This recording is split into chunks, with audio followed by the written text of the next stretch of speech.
It is a dim and gloomy setting.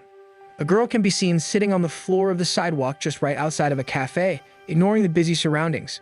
She is contemplating something related to changing herself when a silhouette of a man approaches her. Her eyes begin to widen as she takes a clearer look. A blonde guy with a cap appears, and in his hands is a bottle of lemon soda. The scene shifts to a crowded school campus where students chatter around, talking about school stuff. Kai, the guy with the blonde hair, seems so popular among the students. Ayumi glanced at the bottle he was holding in his hands. It was his usual lemon soda. As they continue to talk about lemon water, a group of guys calls out to Kai, catching most of the students' attention. They mock his blonde hair, and it seems that they are challenging him. But Kai does not resist and faces the guys with no hesitation. Just when the guys are starting to make a fight, Kai shakes the lemon soda he is holding in an attempt to splash it into the guys. However, this does not go as planned, as they quickly dodge the drink and it splashes on a strange woman's face. The guys run, afraid to get in trouble. Ayumi instantly becomes concerned about the woman and asks if anyone has a towel with them. Meanwhile, the woman, while as wet as she can be, is more overwhelmed than angry. Having someone pay attention to her, moreover, concerned about her, is a foreign and strange thing she does not usually experience. Not knowing what to do, she just stands frozen while Ayumi continues to try and take care of her and urges Kai to ask for forgiveness. Kai apologized, though his words were insincere. It surely sent butterflies in the woman's stomach, and her face turned bright red. As she realizes that Kai is straightly looking at her, she finally comes to her senses, and instead of accepting the apology, she runs asking for forgiveness. Kai and his friends are left on the scene. Another friend of Kai notices the girl is kind of familiar. As it turns out, the girl's name is Uka. Uka does not have any good experiences in school, which explains why she behaved that way earlier. She has always been a subject of bullying, which is why she disgusts people. However, this time is different. It is Kai who splashes at her, and she can't help but feel happy about it. As she climbs up the stairs, heading towards her class, she's in deep thought. She thinks about the one thing she has always wanted, how she wants to have a cheerful high school life. Unfortunately, this dream of hers is far from becoming true and has not been achieved so far.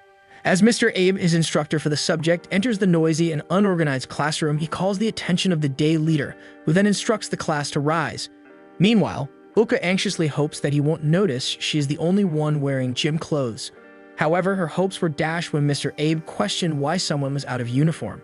However, before she could react, Mr. Abe mentioned Kai, only then noticing that Uka was also out of uniform.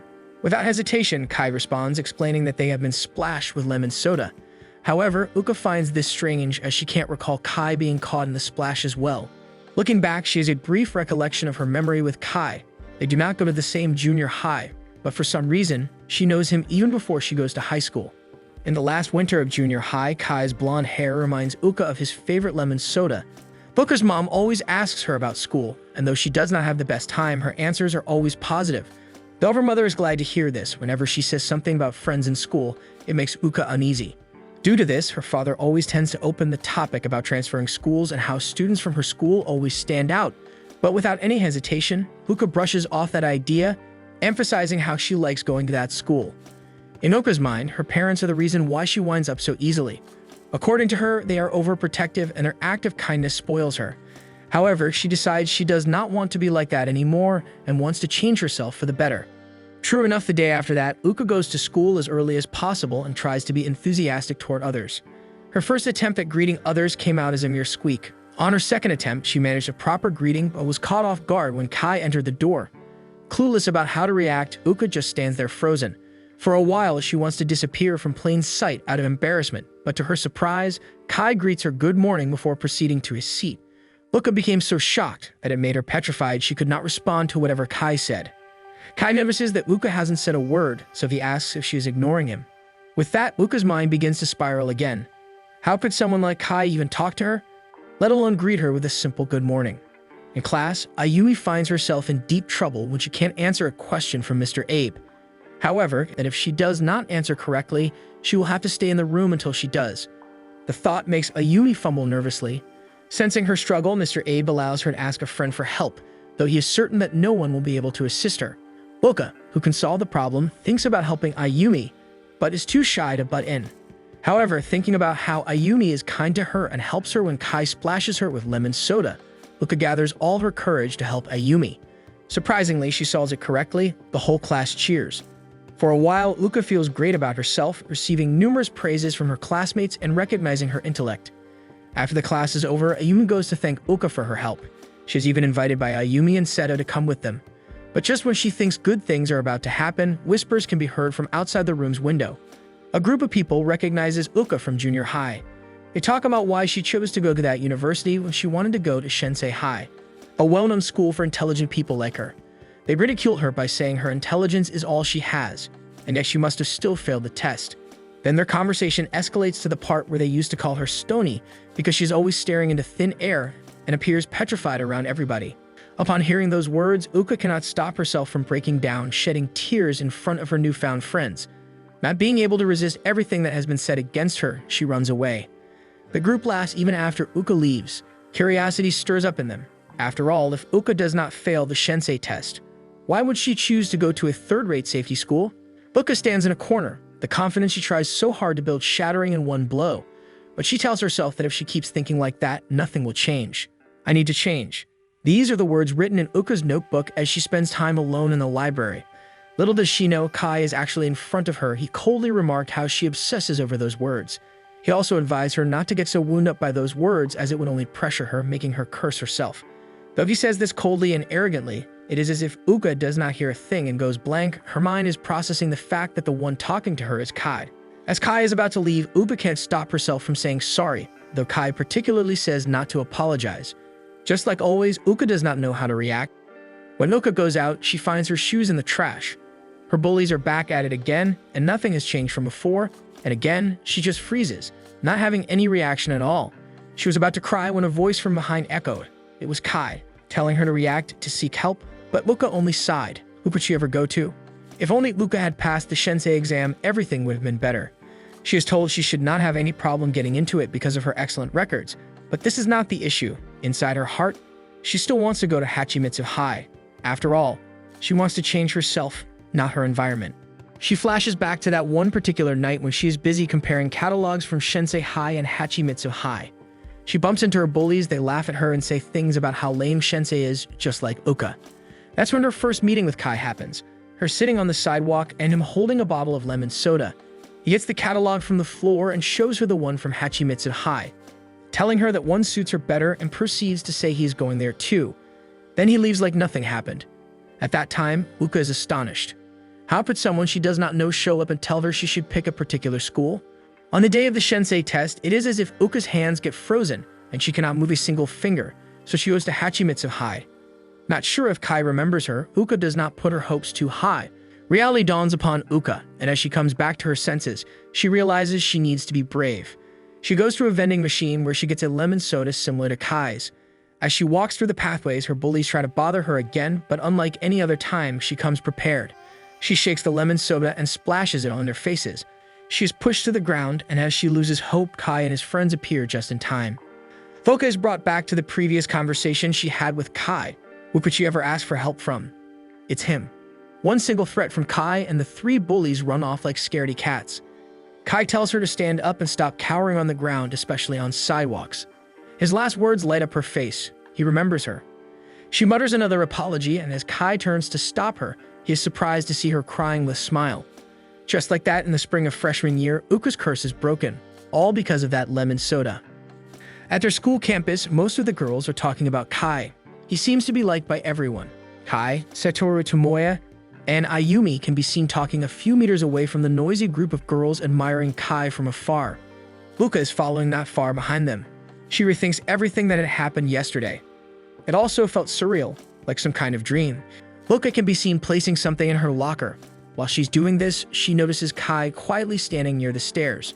Remembering her motive to try and change herself, she hesitantly tries to greet him, but her shaky voice prompts Kai to ask her to repeat herself. The second time, her voice comes out too loud, drawing everyone's attention. Ayumi, standing behind Kai with Satoru and Tomoya, responds with a cheerful greeting.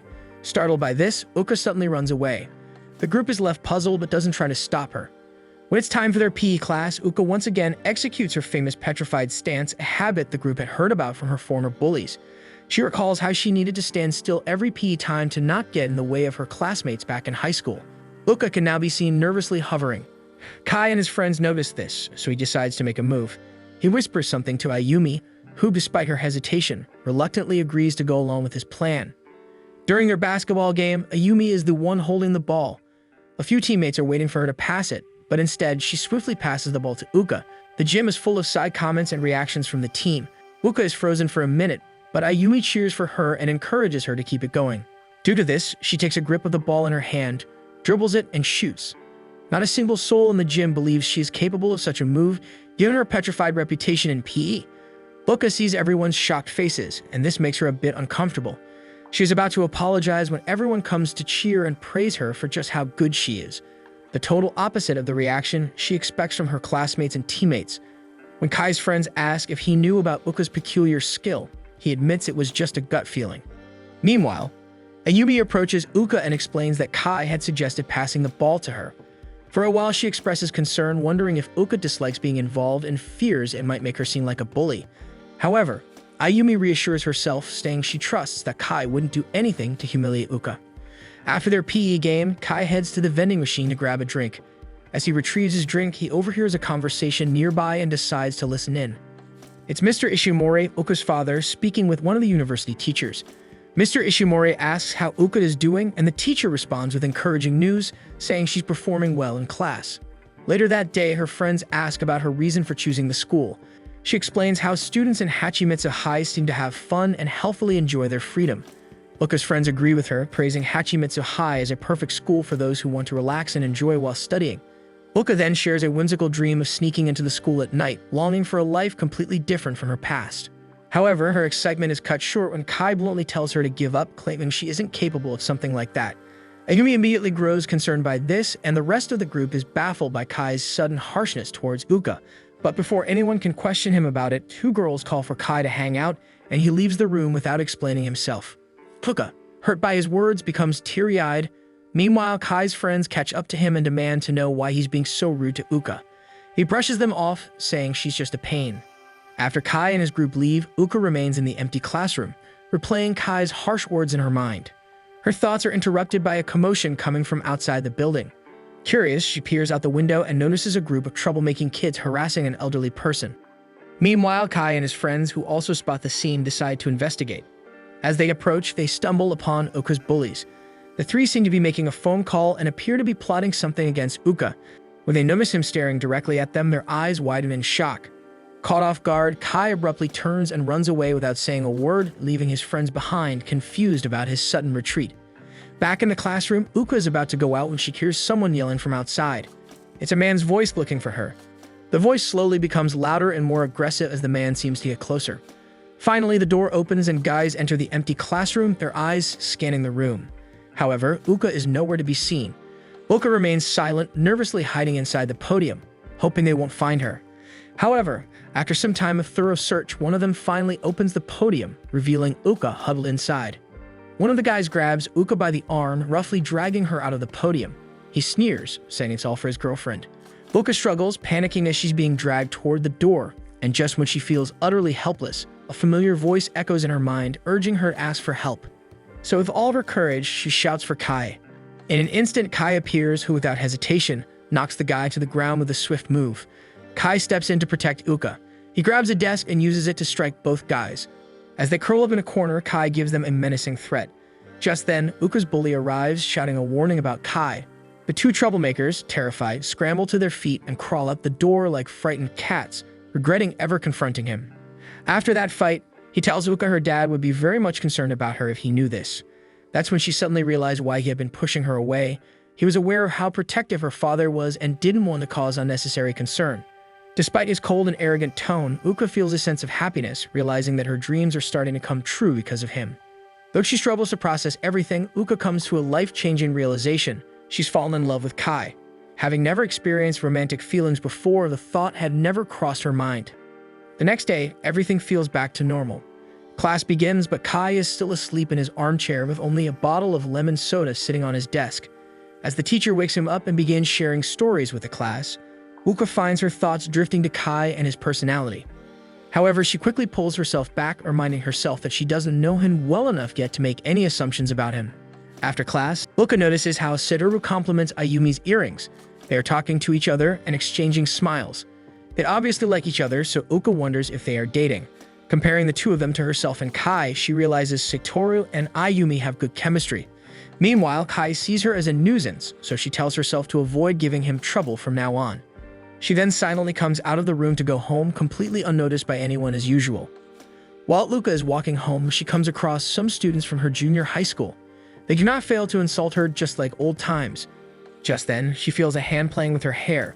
It's Tomoya, and with him is Kai, who seems to be fuming with anger. He scolds her for going home so early, and Tomoya tells her Kai wants to hang out with her after school. He wants to make her dreams come true. Despite worrying about what others might think, Uka decides to join them. When Tomoya asks about her curfew, Kai gets annoyed, saying it's already almost 5 o'clock and suggesting they do it another time. Their discussion heats up and turns into a minor argument, and out of nowhere, Uka blurts out the word "sorum." This makes Kai think she's mocking him, so he grows even more frustrated. Tomoya just laughs at this scene, unable to tell if they're getting along or arguing. Tomoya offers to walk Uka home, but Uka disagrees with them, saying they must be heading somewhere too. They are actually going to a karaoke where Ayumi and Satoru are already waiting, but Kai does not mind. He starts walking and tells her he will walk with her to the pedestrian bridge while Tomoya waits. As they walk, Uka thanks Kai for walking her home. The conversation soon shifts to her identity. Kai encourages her to step out of her comfort zone and stop acting like a stone. He points out that she's not bad at sports and believes she could discover more talents if she just gives things a try. Kai recalls the day they first met. Sure, he was the one to talk to her first and suggests she go to Hachimitsu High, but it was just a springboard. After all, Uka is still the one who decided to jump in and join the school for real. Kai tells Uka not to put herself down, reminding her that even if she sees herself as a stone, she's a gemstone. He encourages her to keep searching for her happiness as he guides her to the stairs leading to the other side of the road. Before completely climbing the stairs, Uka takes one last glance at Kai, telling him she has another dream she wants to accomplish. Although this one could be a hard thing to achieve, she wants to stop giving Kai any trouble. Kai steps up a few stairs, moving closer to Uka. After adjusting the cap, he brings up the word sorghum. Though he doesn't understand where it came from or why she said it, he just laughs before leaving. Before completely walking away, Kai takes a final glimpse at Uka. Uka, on the other hand, is now running her heart out while navigating the steps of the stairs. She puts Kai's words in her mind. She must keep moving forward and start being greedier. She's starting to find happiness now, so she must not stop. Everything he said truly took her breath away. To her, he's so precious that she feels unworthy of falling in love with someone like him. Yet the feelings have already taken root and there's no turning back now. Even when Uka sleeps, Kai seems to follow her in her dreams, reliving that moment when she and Kai had a beautiful moment on the pedestrian bridge. She wakes up to these dreams in the morning, feeling hot on her back. She covers her face with a blanket, realizing she will be thinking about it for quite some time. In class, the instructor comes in and announces that it is time to change the seating order. The room becomes full of noise, and everyone is excited to have their seats rearranged. However, Uka seems bothered by this, and she panics as she remembers she still has something she wants to tell Ayumi about. She once again recalls her moment with Kai, how he told her to move forward and be greedier for herself. Remembering his words motivated her. She clings to Ayumi's arms and then asks her to be her friend. Ayumi's shock reaction startles Uka for a second, but she is more surprised to know Ayumi is confused since she thinks they are already friends. This is a better response than what Uka expected. Ayumi felt bad, thinking she was wrong for considering Uka as her friend even before, but then she realized that with Uka, she needed to voice out these things. So she grabs Uka's hand and declares their friendship in class. Just when the moment is getting precious for Uka, her instructor arrives with a box in hand. It is time for them to draw lots and pick their seats. Upon opening their lots, Ayumi noticed that Satoru got the number 6, while she got the number 3. These two seats were far from each other. This is not what she hoped for, so she is saddened by this. However, Uka's seat is right beside Satoru, so she asks Ayumi to switch seats with her. She stands firm on her decision, refusing Uka's offer to switch seats, but Uka insists that she wants to sit in front of the teacher, so Ayumi, though for a bit, and accepts her offer. Everyone becomes busy finding their seats. Ayumi also settles in her seat beside Satoru when Uka notices her seat is in between Kai's and Tomoya's. Some of their classmates even tease Kai, saying he cannot sleep in class anymore now that he is seated in the front row. Uka's face instantly brightens upon knowing this, and she cannot keep her happiness. She starts laughing loudly, and Kai tells her to stop. The next day, Uka is filled with excitement when she enters the classroom and greets Ayumi a good morning. However, Ayumi finds it funny that Uka went all the way to the back just to say good morning to her. She cannot stop laughing because of this, and upon knowing this, Uka overthinks again. She wonders if what she did was weird. Yesterday, she just made a new friend and she changed seats. This made such an impact on her that now she can't look left or right. She is too uncomfortable to look at either Kai or Tomoya, and she tends to overthink everything, wondering if she looks just right for them. The teacher instantly notices Uka's discomfort, asking her if she would rather sit somewhere else. Kai tells her she does not need to change seats, so she stands up to say she's fine with her current seat. Once Uka sits down, a baffling question arises in the crowd. A classmate asks if Uka and Kai are an item. This, Uka instantly denies it, while Kai explains that he is just helping Uka to be more open since she does not know how to socialize. Another classmate then comments about how Uka isn't Kai's type. This makes Uka think about Kai's dating history, which she knows nothing about. She does not know what kind of people Kai likes. In fact, she does not know anything about him. But now that they are seated beside each other, she wants to use the opportunity to get to know him more. In regular classes, Uka notices how considerate Kei is when it comes to her, like speaking on behalf of the teacher for her to get what she needs. It truly makes her heart flutter whenever that happens. She continues to observe him in class. She's learning a lot of things about him already, like how good his penmanship is, or that he sleeps in class even if he is seated in the front row. One time, a teacher, pissed by his actions, attempts to throw an eraser straight at him, but even with his head kissing his armchair, he manages to raise his arm and catch the eraser that is set to hit him. The whole class claps to this stunt, even Uka herself, who is well known by the class to be someone who does not want classes to be disrupted. Due to this, everyone recognizes her to be just like them and loves to have fun. Kai also fuels their reactions by saying Uka is very impressive deep down, so they must consider getting to know her. Everyone loves this idea, and suddenly everyone seems to greet her and wants to be her friend. Uka is still as awkward as usual. Not knowing what to do, she bows her head, and everyone bursts out laughing at this reaction. Kai also laughs with them. Uka does not know what the most appropriate thing to do is, so she asks Kai, who tells her to just greet them back. However, even her greeting was so awkward that it just made them laugh even harder. Thinking Kai is teasing her, she panics, but Kai tells her that is enough for now. He already told the class she was impressive, so she better not let him down and start socializing with them. The next day, Uka decides she must give back the cap Kai made her borrow when he walked her home. However, she hears the faint chats her classmates are having while standing in the doorway. They are finding Kai, saying that he was just there a minute ago and just seems to disappear. They also mention how Kai has a habit of vanishing from time to time. This is one thing Uka also does not know about Kai yet, so she decides she must look for him too. Walking on the crowded pathways of the school, Uka does not see Kai anywhere. She reaches a dead end just beside the comfort room. In front of it is a dim room, and from the outside, a familiar sight can be seen. It is a bottle of lemon soda, which reminds her of Kai.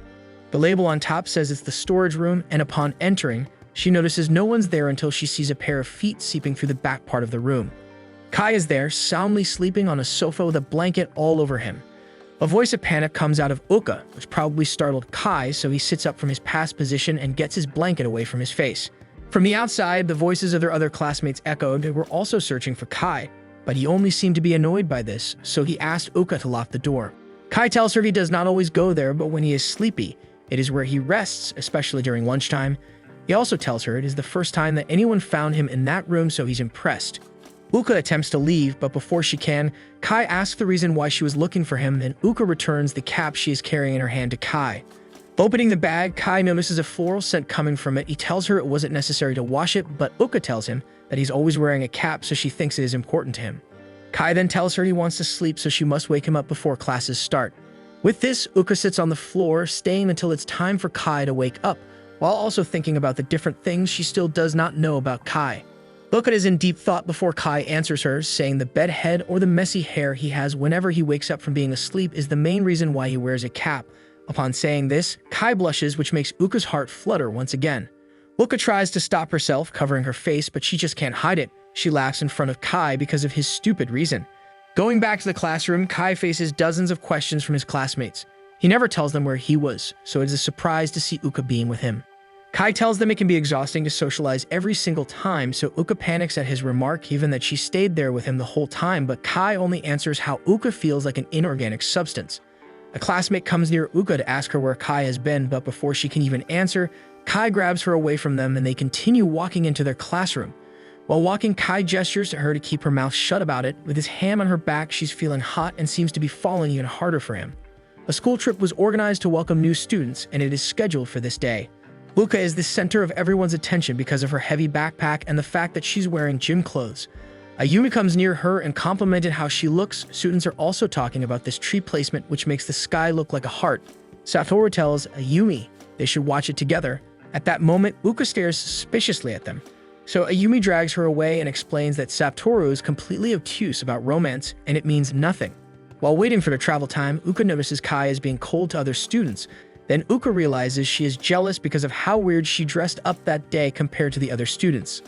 Trekking through the mountainous forest, Uka holds the catalog in her hand. She is the one taking the instructions while the other follows behind her. Compared to her life before where she was considered as nothing but a stone, she is happy to see that she is now the one to lead her friends. While they are trekking, a girl slips, so Kai grabs her hand to stop her from falling, but he does it so coldly that the girl says he is off the table for having so many rivals. Another girl mentions how everybody eventually goes through the Kai-crushing phase, but falling for Kai is like falling into an endless pit of despair. The girl who got Kai's cap is crushing over Kai when his friends say she should keep it because he has loads of it. They wonder why he started wearing them again. Uka is about to answer when Kai covers her mouth, telling her to keep it a secret, since she's the only one who knows.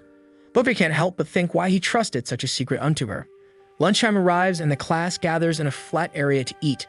When Uka, together with her friends, is about to eat, a group of guys interrupts them, asking why the girls are staring at a pair of trees. Turns out it was the tree that made the sky look like a heart, which they were talking about a while ago.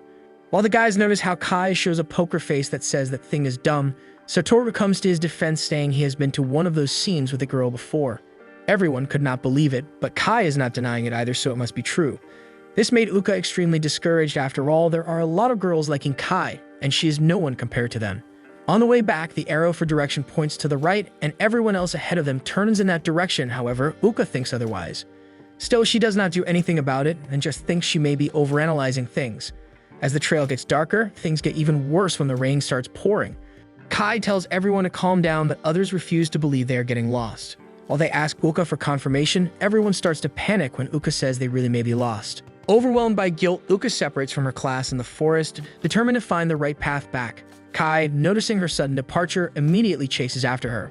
After wandering aimlessly, Uka begins to lose hope. Just as she stumbles, Kai catches up to her and prevents her from falling. Seeing the distress in her eyes, he quickly pulls her into a hug to calm her down. Before all this, the class was all together when they suddenly realized they were lost in the mountains. Some classmates blame Uka since she was the one holding the map most of the time. However, others defend her, arguing that they likely took a wrong turn despite following the marked trail. But Uka knew she was the reason why they took a wrong turn. Now, in an awkward position with Kai, Uka knocks Kai down. At first, he thinks she reacted out of shock, but in reality, she spotted something familiar. Staring at her tour guide, she recognizes a well-known landmark, a bridge standing right in front of them. A spark of hope ignites in her heart. Kai quickly gets up, pats Uka on the head, and gently instructs her to stay put while he gathers the others. With renewed energy, he rushes back to inform the class. Soon, everyone reunites near the bridge. Taking this moment, Nagano steps forward and sincerely apologizes to Uka for blaming her earlier. Uka forgives her without hesitation, but as she does, she notices Nagano shivering and sneezing from being drenched by the rain. Without a second thought, she hands her a towel to dry off. Kai realizes that Uka is probably tired and hungry herself. He offers her a bottle of lemonade, but admits he already took a few sips. Uka hesitates, unsure about sharing the same drink as Kai, and even more unsure about her growing feelings for him. Kai had always been a mystery to her, cold and distant one moment, kind and caring the next. Now looking at his warm and friendly face, her heart feels even more conflicted. Yet deep down, she knows that she is in love with him. Her thoughts are interrupted when a classmate excitedly asks if they found the heart-shaped sky. Uka and Kai glance upward and see it. The trees form a natural opening in the shape of a heart. To their immense relief, sunlight begins to peek through the canopy, signaling the end of the gloomy weather. At that moment, Uka realizes something important. No matter how difficult the situation, things can always turn around for the better. The class finally boards the bus home. As Uka gazes out the window, she catches sight of a rainbow stretching across the sky. A sense of peace washes over her. Despite the hardships of the trip, she looks forward to spending more days surrounded by her classmates. A sudden shift beside her pulls her from her thoughts. Kai slides into the seat next to her, seemingly uninterested in the lively chatter at the back of the bus. Without hesitation, he leans against her, resting his head on her shoulder. Heat rushes to Uka's face as she finds herself frozen in place. A nervous yet undeniable warmth blossoms in her chest. The uncertainty of her growing feelings lingers in her mind, the fear of inevitable heartbreak gnawing at her. But for now, she chooses to embrace the comfort of the moment. Once back home, Uka returns the borrowed backpack to her father, confirming that she has, despite everything, enjoyed the trip. The next morning, stepping into the classroom, she stops in her tracks. Her desk is covered in what appears to be trash. Confusion grips her until she takes a closer look. An assortment of snacks and small gifts fill the surface of her desk. Some of her female classmates gathered around as they thanked her for ensuring their safe return and for looking after everyone when things had seemed hopeless. The unexpected gesture leaves her momentarily speechless before a wave of gratitude washes over her. Where the class was resting under the bridge, they were stunned to see that Uka's bag was filled with supplies, snacks, first aid kits, and other essentials. She had been carrying all of it for them the entire time. Kai then arrives and notices the small mountain of gifts on her desk but tells her that he didn't get her anything. To her, he has already given her something far more meaningful, his presence. A sudden call from across the room shifts her focus. One of her classmates eagerly shows her a photo on her phone, the heart-shaped sky she had captured during the trip. Overnight, the post had gathered over 300 likes, spreading further than she had expected. Another classmate named Yuru then shows another image on her own phone, a photo of a boy with black hair and striking gold eyes. The admiration from her classmates is almost immediate as they wonder who he might be. Yuru then surprises them by saying the boy Kai in middle school sporting black hair since dye was not yet allowed. Curiosity takes over as the conversation shifts toward past school days. Talks of graduation albums surface and plans are made to bring them in to reminisce since most of them belong to different middle schools. Unexpectedly, Uka finds herself included in the request. The others expressed interest in seeing her middle school life, eagerly anticipating what her past had been like. There is a sudden shift in her demeanor and some of her friends seem to notice.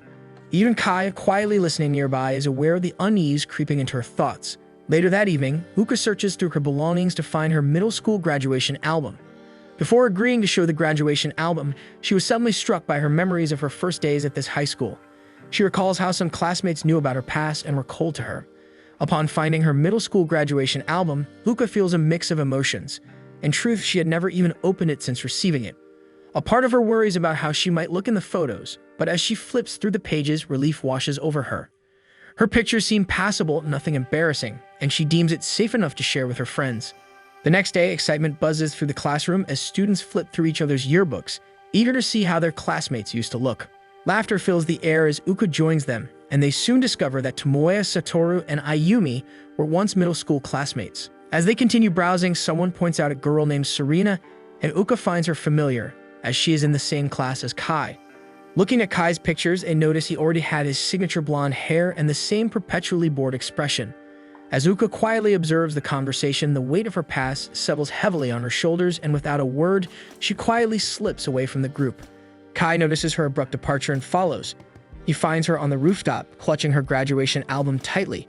Without hesitation, he strides over and plucks the book from her hands. Flipping through the pages, he stops at her photos and casually remarks that she looks perfectly normal. He can't understand why she ran away over something so trivial. Uka hesitates before correcting him.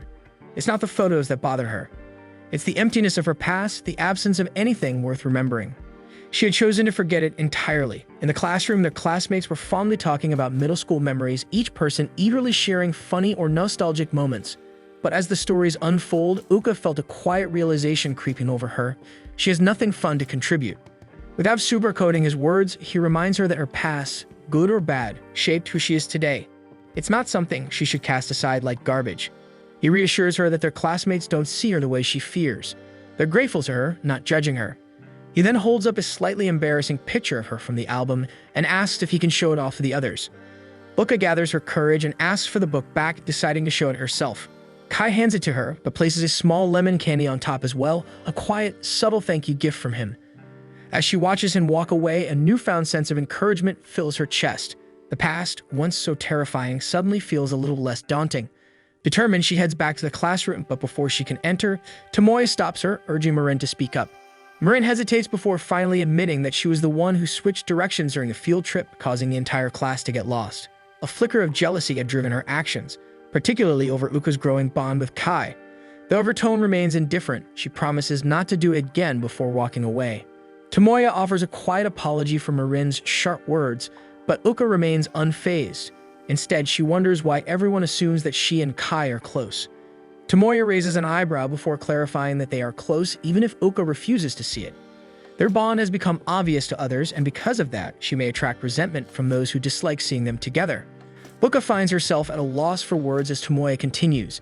He predicts that Uka might have been happier if she and Kai had never become friends. While there's no denying that Kai helped her open up, his presence has also brought unwanted attention. Tomori worries that Uka relies too much on Kai, that she hesitates to move forward without him pulling her along. A sudden wave of doubt crashes over Uka. Unable to process everything, she turns and runs toward her classroom. Just as she reaches the door, she overhears the boys discussing Kai's past. They're pressing him about Serena. The way they speak is almost as if they're convinced Kai and Serena used to date. Kai, however, refuses to respond, his silence only fueling their assumptions. Uka feels her heart sink. The idea that Kai might have had feelings for another girl stirs emotions she isn't prepared to confront. Suddenly, the urge to share her past, to face her classmates, disappears. Before she realizes it, her feet carry her in the opposite direction. She rushes to the restroom, wiping away the tears before anyone can see them. Just as she regains her composure, steps out and makes her way back. As she reaches the staircase, she notices a phone falling down and she quickly catches it. As she looks at it, Kai's face is on the home screen. She looks up and sees Serena at the top of the stairs, offering a relieved smile as she thanks Uka for catching her phone. At home, Uka's mother tends to her. The stress and exhaustion have finally caught up to her, and she's developed a fever. Her mother tells her that a friend named Ayumi called to check in, handing Uka the phone. Expecting to hear Ayumi's voice, Uka is startled when Kai speaks instead. He explains that Ayumi had wanted to hang out. The moment he hears her cough over the phone, his tone shifts, telling her to rest and recover quickly. His concern surprises her, but she feels warmth spreading through her chest. She thanks him along with Ayumi for thinking of her during their break. For the first time in a long time, she feels truly included. As she talks, she notices that her classmates are nearby. She opens the window and is greeted by the sight of Ayumi, Kai, and the others waiting for her at the window. Kai reminds her to take care of herself so they can all see her at school tomorrow. The next day, Uka returns to class, and the students eagerly gather around to look at the photos from their hiking trip. They notice that both Uka and Kai appear expressionless in most of their pictures. However, the class notices that whenever the two are near each other, their expressions soften. Satoru gets Kai's attention, showing him a candid photo of him and Uka. Kai studies the image for a moment before shoving the photo back. He simply comments that Uka looks cute when she's smiling. Meanwhile, back in the classroom, Ayumi is the first to catch on that Uka must have a crush on Kai. Ayumi grins and reassures her that she fully supports her. However, she also acknowledges that Uka and Kai may have a difficult road ahead of them. Despite her embarrassment, Uka feels an overwhelming sense of happiness. It's comforting to know she has a friend who takes her feelings seriously. One morning, as Uka makes her way to school, she catches murmurs from groups of students admiring Serena, who walks a short distance ahead. Serena has been a subject of fascination since their entrance ceremony. Her striking beauty, effortless grace, and the persistent rumor that she once dated Kai make her a topic of frequent conversation. Uka watches her from afar, wondering about the truth behind the rumors. She also wonders what kind of girl she is since Kai was once interested in Serena. Her curiosity lingers throughout the morning, though it is soon overshadowed by the excitement buzzing in the classroom. The school festival is fast approaching, filling the air with enthusiasm. But with the festival comes the dreaded midterms. The weight of exams looms over the students like a dark cloud, reminding them that they must survive tests before they can enjoy the festivities. Yumi groans in frustration at the mere thought of their upcoming math exam. She slumps over her desk, grammatically declaring her impending doom. It's her worst subject, and she didn't even bother taking notes in class. Uka offers her notes and suggests studying together, hoping to be a true friend to Ayumi. To her surprise, this simple offer ropes her into a newly formed study group with Ayumi, Satoru, and even Kai. The four of them end up at a family restaurant after school to get some studying done. Ayumi and Satoru head off to get drinks, leaving Uka alone at the table with Kai. She fidgets, unsure of what to say. A part of her wants to ask about Serena, but she hesitates, figuring the subject might be sensitive to bring up. Before she can decide, the doors to the restaurant swing open and Serena enters with some of her female classmates. Almost instantly, Serena's friends notice Kai. Despite the uncomfortable expression on Serena's face, they'd waste no time swarming their table, launching questions at Kai about his relationship with her. Ayumi and Satoru attempt to lighten the mood by offering to switch seats, hoping it will stop the girls from verbally attacking their group, but Serena's group refuses to back off. When they realize Kai isn't taking the bait, they shift their focus to Uka instead. They mock her, calling her gullible and airheaded, especially after Uka admits she has a 5 p.m. curfew. Just as Uka feels her stomach twist with unease, something unexpected happens. Serena grabs a drink and without hesitation throws it at her so-called friends. Serena glares at them, her voice sharp and unwavering as she scolds them for their behavior. She tells them all for pushing people too far, making it clear that she has had enough of their toxic attitude. Humiliated and furious, the girls storm out. Serena exhales relieved that she can finally cut ties with them. She never liked their behavior, even in class, and she's glad to be rid of them. Now that the tension has dissipated, she turns back to Uka and offers a small smile. They exchange quick apologies, hoping to be able to meet again in better circumstances. As Serena leaves, Uka watches her with newfound admiration. Despite the rumors and assumptions people had about her, Serena is kind. She stood up for Uka without hesitation, much like Kai would. The next day at school, the girls Serena had cut ties with decide to take their revenge by dousing her in cold water. They taunt Serena, claiming she should have been grateful for their acceptance. After all, they were the ones who let her into their circle. Serena, dripping wet, maintains fierce eye contact with them. She reminds them that they were the ones who clung to her, hoping that by standing beside her, boys would finally notice them. Uka rushes forward just as the hand swings down, placing herself between Serena and the girls. The slap lands on her cheek, sending a sharp sting through her skin. She tells Serena not to worry before turning her attention to the bullies and defends Serena for being a good friend. Kai steps in, his presence alone shifting the tension as he playfully leans on Uka's head. His expression remains calm but firm as he points out how bad it looks for them to be bullying Uka in front of everyone. Some boys from their class step in, dragging the girls away before they can escalate the situation further. Kai moves away from Uka and drapes his uniform jacket over Serena. He reminds her that she can just call him whenever there's trouble. Serena clutches the jacket, seemingly unsure of how to react. As Kai walks away, she moves to follow him. Uka remains frozen, watching the two of them. She suddenly feels a mix of doubt, worry, and something she can't quite place. The urge to ask about Serena's relationship with Kai is gnawing at her. The next day, Uka, Ayumi, and Satoru are assigned as greeters alongside Kai, who arrives late. As they welcome students, Uka notices Serena standing by the stairs, surrounded by the same girls from the previous day. They act overly friendly toward her, smiling as if nothing happened. When they see Uka, they quickly apologize for their previous actions before entering the school. Uka blinks in confusion, wondering why they're suddenly docile. Serena notices that Uka seems lost, so she explains that the girls always do this. They may be mean, but they aren't completely terrible. She promises to be kinder to them, but is relieved they at least apologize to Uka. Serena approaches Kai, wanting to talk to him about the Parker he lent her. In class, Yuru stares at Uka intently before suddenly declaring that she would look good in a ponytail. Before Uka can react, Yuru gathers her hair and ties it up. Her classmates, unused to seeing her like this, begin to gather around her table in admiration. Uka feels flustered, unsure when she last changed her hairstyle. Even Kai stares and says that she is doing fine without him, making friends on her own now. Uka feels troubled by his words, interpreting them as him wanting to distance himself. During class, the atmosphere is lively as everyone crams for the upcoming exams. Some classmates joke with the teacher, claiming they don't have any notes, playfully asking everyone to give them some material they can use to review. During their break, Uka tries to offer her notes to her classmates, thinking they are serious about not having any. However, they wave her off with laughter, explaining that it was all a joke. They never intended to study in the first place.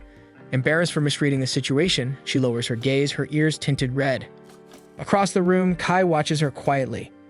She spends the rest of her break lost in thought, questioning the meaning of fun. It's something she has yet to fully grasp, something she hopes to experience one day. As she wanders the school, her steps slow when she hears a group of students questioning Kai about Serena. With his usual indifference, he remains silent, refusing to entertain their curiosity. The lack of response only fuels their speculation about the reasons behind their rumored breakup. Uka, unable to resist her own curiosity, lingers for a moment. As if sensing her presence, Kai suddenly looks up, locking eyes with her. She immediately starts walking, not wanting to bother Kai's time with his friends.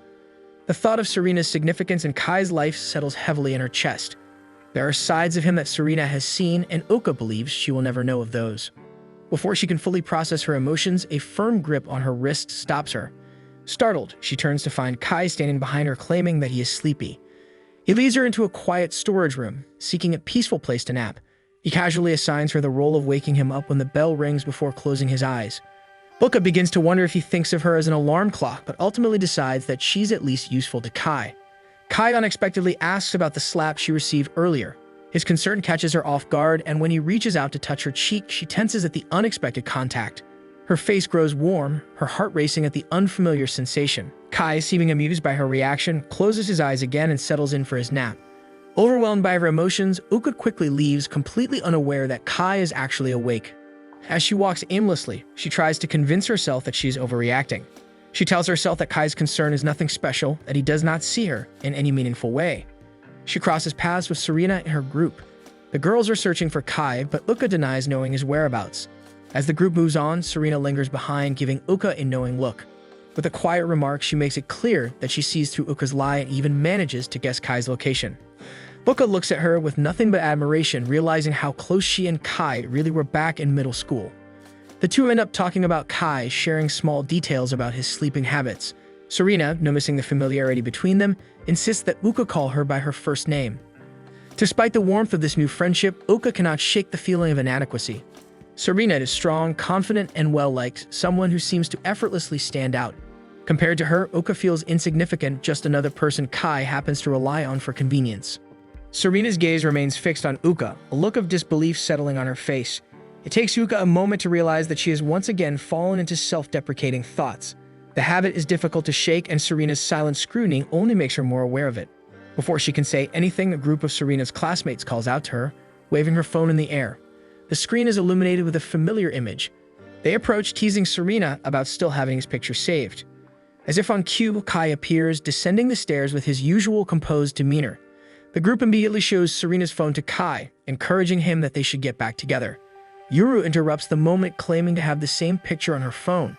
She explains that there's a rumor about keeping Kai's photo as a good luck charm. According to superstition, saving a picture of someone with a trait you admire supposedly allows you to gain that trait yourself. The idea sparks excitement within the group, and suddenly, everyone begins listing the people they should save photos of, debating whose qualities they want to emulate. When the attention shifts to Uka, however, the mood takes an unexpected turn. Kai, without hesitation, blurts out a series of blunt observations about Uka's timid nature. The words sting, and Uka lowers her head, feeling small under his scrutiny. But then, just as suddenly, Kai's tone shifts. He begins listing all of her admirable traits. His words catch her completely off guard, leaving her speechless as she stares at him in disbelief. As the group gradually disperses, Kai reaches out, resting a hand on Uka's head. He calls out to Yuru, instructing her to style Uka's hair the same way in the future. He casually remarks that he's grown fond of it. The warmth of his touch lingers, and before Uka can fully process what's happening, her legs give out beneath her. She kneels on the ground, overwhelmed, her chest tightening with unfamiliar but undeniable emotions. She realizes with absolute certainty that she is in love with Kai. The sensation of being in love, holding these feelings close, fills her with warmth even as she struggles to contain it. With midterms finally over, the class attention is called to select a committee leader for the upcoming school festival. The position requires confidence, decisiveness, and the ability to take charge, qualities Uka has never associated with herself. But as she sits among her classmates, a quiet determination builds within her. For once, she wants to take a step forward, so she raises her hand. Lifting her hand high, Uka finally steps out of her comfort zone, eager to embrace something new. Her classmates stare at her in surprise, murmuring among themselves. While they admire her enthusiasm, some can't help but feel concerned about whether she can handle the role. Uka has always been airheaded, often struggling with simple concepts, and many doubt her ability to lead such an important project. However, when Kai casually reassures her, the mood shifts. His words carry weight, and gradually, the class warms up to the idea of having Uka as an executive committee member. With their initial doubts set aside, the room erupts into excited chatter as they begin throwing around ideas for the upcoming school festival. At home, Uka's parents are overjoyed to hear that she is taking an active role in school. They note that she seems much happier now than she ever was in middle school. Their encouragement fills Uka with a sense of pride, reinforcing her determination to do her best. The next day, while riding her bike back to school, Uka struggles to maintain control as she speeds downhill. The wind rushes past her, panic rising in her chest as she realizes she's going too fast. Just as she braces for impact, Kai appears out of nowhere and manages to stop her bike. Though she avoided injury, she accidentally dropped the cardboard she had collected for the festival, sending it scattering across the pavement. Meanwhile, back at school, some of Uka's female classmates grumble about her decision to set up a maid cafe for their festival activity. They are frustrated that she asked them to gather cardboard without explaining its purpose. Their complaints grow louder until a student from another class overhears them. The other students inform them that Uka had to submit and present a detailed proposal and compete against other classes to secure the cafe theme. The realization hits them hard. They had severely underestimated the effort Uka put into making this happen. Because she is usually so timid, they never considered that she had fought for something on their behalf.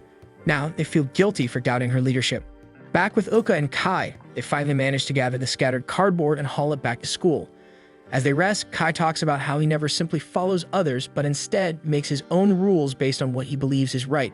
Listening to him, Uka realizes that Kai isn't just confident, he's firm in his decisions, doing what he thinks is best, even if it goes against the norm. Because he is both popular and kind, people naturally follow him. It is thanks to him, after all, that she has started making small steps toward change. Kai suddenly gets up to leave, but before he does, he reminds her that moving forward, she must also create her own rules, especially now that she is an executive committee member. His words linger in her mind, pushing her to take her role more seriously. Determined to take responsibility, Uka makes another trip to the store alone to pick up more cardboard. As she reaches the same steep hill from earlier, she once again struggles to control her bike. The wheels wobble, her balance slips, and before she knows it, she crashes onto the ground. The cardboard she worked so hard to collect scatters around her once again. Uka begins to question whether all her efforts are truly worth it. Just as doubt starts creeping in, a familiar voice calls out her name. Tao, one of the girls who had previously complained about her, rushes up to her, concern etched across her face. She had witnessed Uka's crash and seemed genuinely worried. Before Uka can respond, Nagano and Mocha appear as well, their expressions filled with guilt. They quickly kneel beside her, offering to help with school festival preparations. Uka stares at them in disbelief, still processing their unexpected kindness. However, Uka, struggling to keep a straight face, shows a weird expression on her face. The others soon burst into laughter, their relief transforming into a shared moment of joy. Uka, once unsure of her place among her classmates, feels a warmth growing within her. She looks forward to doing more work for the festival, now knowing she isn't alone. The next day, she organizes a meeting to finalize the cafe's menu. Some of her classmates groan, thinking it's a hassle, but their complaints wane when they notice Uka's enthusiasm. As they brainstorm menu options, more girls join in, excitedly sharing their favorite cafe treats and debating what would best fit within their limited budget. Uka listens in awe, overwhelmed by the support pouring in. She never imagined that so many people would take an interest in something she initiated. The following day, attention shifts to designing costumes for the cafe staff. Given their budget constraints, they need to find a way to make costumes for everyone without excessive spending. Despite the challenge, Uka's classmates work together, sharing ideas and materials. With the festival rapidly approaching, more and more classmates pitch in, their initial doubts replaced by motivation. Though some express concern over whether they can finish everything in time, the shared sense of teamwork fuels their determination. Uka is ecstatic. Each passing day strengthens her bond with her classmates, and she feels more connected to them than ever before. As preparations continue, Ayumi stops by the classroom, apologizing for not helping as much. Her club is scheduled to perform a dance routine inspired by a famous pop idol group, demanding most of her time. At hearing that Ayumi is going to perform, Satoru casually remarks that Ayumi actually resembles one of the idols. Flustered, Ayumi looks away, embarrassed, since she had deliberately styled herself after that particular idol, knowing Satoru is a fan. As Ayumi and Satoru leave, the girls in the class start whispering, speculating that the two might end up as a couple by the time the festival arrives. Hearing her classmates discuss budding romances, Uka finds herself wondering about her own feelings for Kai. Later, while running another errand for the cafe, Uka's thoughts drift as she spots Kai and Serena talking by the school field. The two of them look effortlessly good together, and Uka can't help but feel an ache in her chest. So caught up in her emotions that she fails to notice that she has accidentally wandered into the middle of another class's filming project. Luckily, she gets out of frame when her classmates call out to her, needing her for something. As Uka continues her work, her thoughts drift back to Kai. He always seems so bright, effortlessly standing out. Yet as she looks in front of her at her newfound friends, she realizes that her own world has become bright as well. She is no longer alone, no longer trapped in the quiet shadows she used to dwell in. As she retreats down the hallway, Kai's gaze unconsciously follows her. Before they can dwell on it further, an older student calls their attention, signaling that it's time to resume filming. Every year, a special video is produced featuring the most captivating students on campus, highlighting their presence in a way that commands attention. With the school festival just a day away, Uka stays late in the classroom, ensuring that every last detail is accounted for. As she carefully adds the finishing touches to the blackboard, a quiet but firm resolution settles within her. Tomorrow, she will confess her feelings to Kai. The next morning, the festival bursts to life. The school grounds hum with activity, adorned with vibrant decorations and filled with the buzz of excited chatter. In Uka's classroom, her classmates arrive to find an intricate blackboard illustration she had completed overnight, its artistic details capturing their admiration. Though momentarily in awe, their attention quickly shifts to the growing crowd outside their cafe's entrance, signaling the start of a busy day. The cafe becomes an instant success. The carefully planned menu, combined with the appeal of the made costumes, draws in waves of eager customers. Initially assigned to the kitchen, Uka suddenly finds herself pulled into serving when the staff becomes overwhelmed.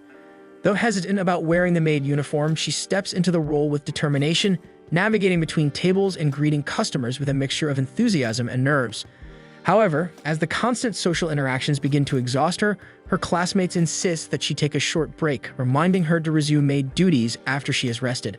Stepping outside the bustling classroom, she inhales deeply, allowing herself a moment of peace. The overwhelming sense of accomplishment settles within her. As she wanders through the festival, a group of students rushes past, eager to watch Full and Cool, the highly anticipated video showcasing the most admired students on campus. Drawn by curiosity, Uka finds herself merging into the crowd, anticipation building as the presentation begins. The screen flickers to life, displaying a montage of confident introductions. Uka watches as Serena appears on screen, her presence effortlessly poised and captivating. Then Kai's segment plays. Uka is shocked that he introduces himself as in charge of Ishimori, her name. She is embarrassed that Kai had mentioned his caretaker roles so casually, but she ponders on its meaning. The meaning behind them eludes her, but a warmth spreads through her chest, unfamiliar yet exhilarating. The sensation barely has time to settle before she finds herself surrounded. A group of strikingly attractive girls encircles her, their expressions laced with curiosity as they ask her exact relationship with Kai. She tries to explain that Kai is somewhat of a caretaker to her, and the girls get the idea that once Uka is independent, Kai will no longer pay any attention to her, so they leave her, satisfied that Uka isn't special to Kai. The words of the girls from earlier still linger in her mind, creating a dull ache in her chest. She wants to believe that their bond is more than just a temporary attachment, but she can't silence the doubts creeping in. Kai finds her, and his sharp gaze settles on her immediately, sensing something is off. He steps closer, kneeling beside her, and presses his hand against her forehead, noting that she's slightly warm but not sick. Eventually, Uka musters the courage to speak, mentioning that she saw the video featuring him, so Kai simply reassures her by saying that he'll look after her. For now, his words confirm her fears rather than ease them. If there's a for now, then there's also an inevitable until when. If she were to confess her feelings, would it speed up that timeline? Would he distance himself from her if he didn't feel the same? She realizes she isn't ready for that, so instead of confessing, she thanks him and she vows to talk to him more in the future. Outside the storage room, muffled voices drift through the door. Some girls are talking about them, dismissing her as too timid, too small, too insignificant to ever be by Kai's side. Before she can even react, Kai suddenly stands, yanks the door open, and steps out, gripping her hand tightly in his own. The chatter immediately dies as he leads her through the hall, making it clear to everyone that he isn't ashamed to be seen with her. Later, Tomoe confronts Kai, scolding him for drawing unnecessary attention to himself and Uka.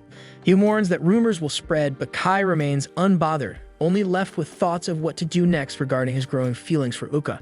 Meanwhile, the festival carries on, with Ayumi taking center stage during her club's performance.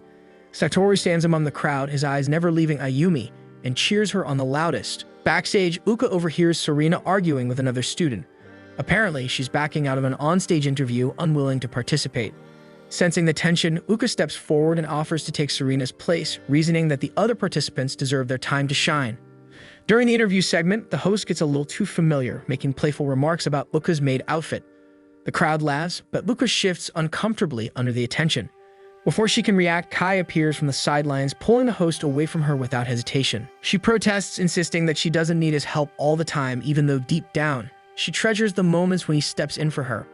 Kai, however, responds by promising to look after her forever. There's an unmistakable weight to his words, something deeper than his usual teasing remarks. The realization sends her heart racing.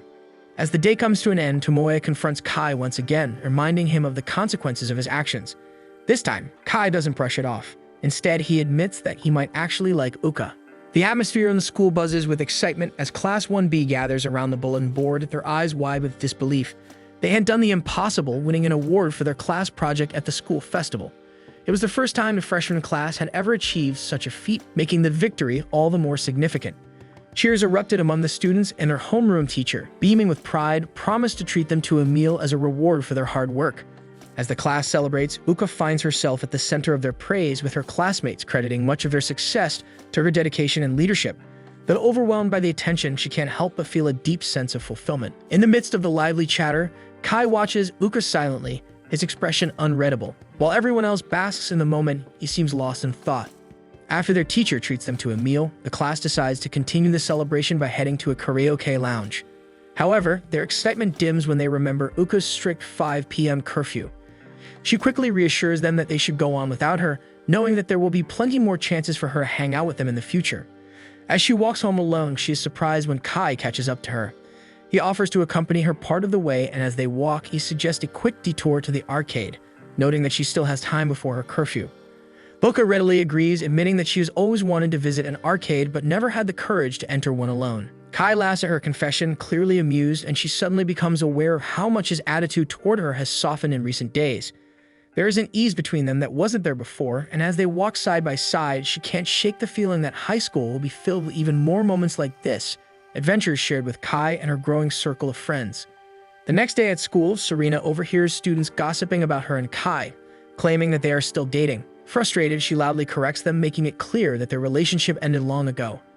A friend teases her, asking why she and Kai should just get back together, but before Serena can respond, a group of girls approaches her with unfriendly expressions. One of the girls, visibly angry, accuses Serena of being the reason her friend's boyfriend finds her cute. She demands that Serena do something about it, though Serena is baffled by the accusation. There is nothing she can do about someone else's feelings, nor does she have any interest in the boy in question. However, the girls refuse to listen, their irritation growing into something more dangerous. Just as tensions rise, Uka and her friends notice the confrontation and rush to Serena's side. The presence of more people causes the group of girls to hesitate. Though they ultimately back down, they leave a warning. If their friends' relationships fall apart because of Serena, they will make her school life miserable. Kai, who had overheard the threat, immediately took action. Meanwhile, Ayumi and Uka check on Serena, asking about what just happened. With a sigh, Serena reveals that this isn't a new problem. Her popularity has often made her a target of jealousy, and the girls who confronted her have had issues with her since middle school. The one who grabbed her had been her classmate back then, notorious for bullying other girls whenever one of her friends' relationships started to get rocky. Serena had once intervened when she was harassing another student, and from that moment on, she became a target herself. The experience had been isolating. Most people chose to avoid her to avoid becoming targets themselves. The only exception had been Kai, who, despite everything, had made sure she was never completely alone. Despite maintaining a good relationship with Kai, Serena had always made efforts to befriend her other classmates. However, the distance between them never truly disappeared. No matter how hard she tried, people still continued to avoid her, wary of the rumors and jealous whispers that followed her wherever she went. There was one particular incident that stood out in her memory. During the holidays, their class had planned an outing, but Serena had not been invited. What surprised her was Kai's decision not to go either.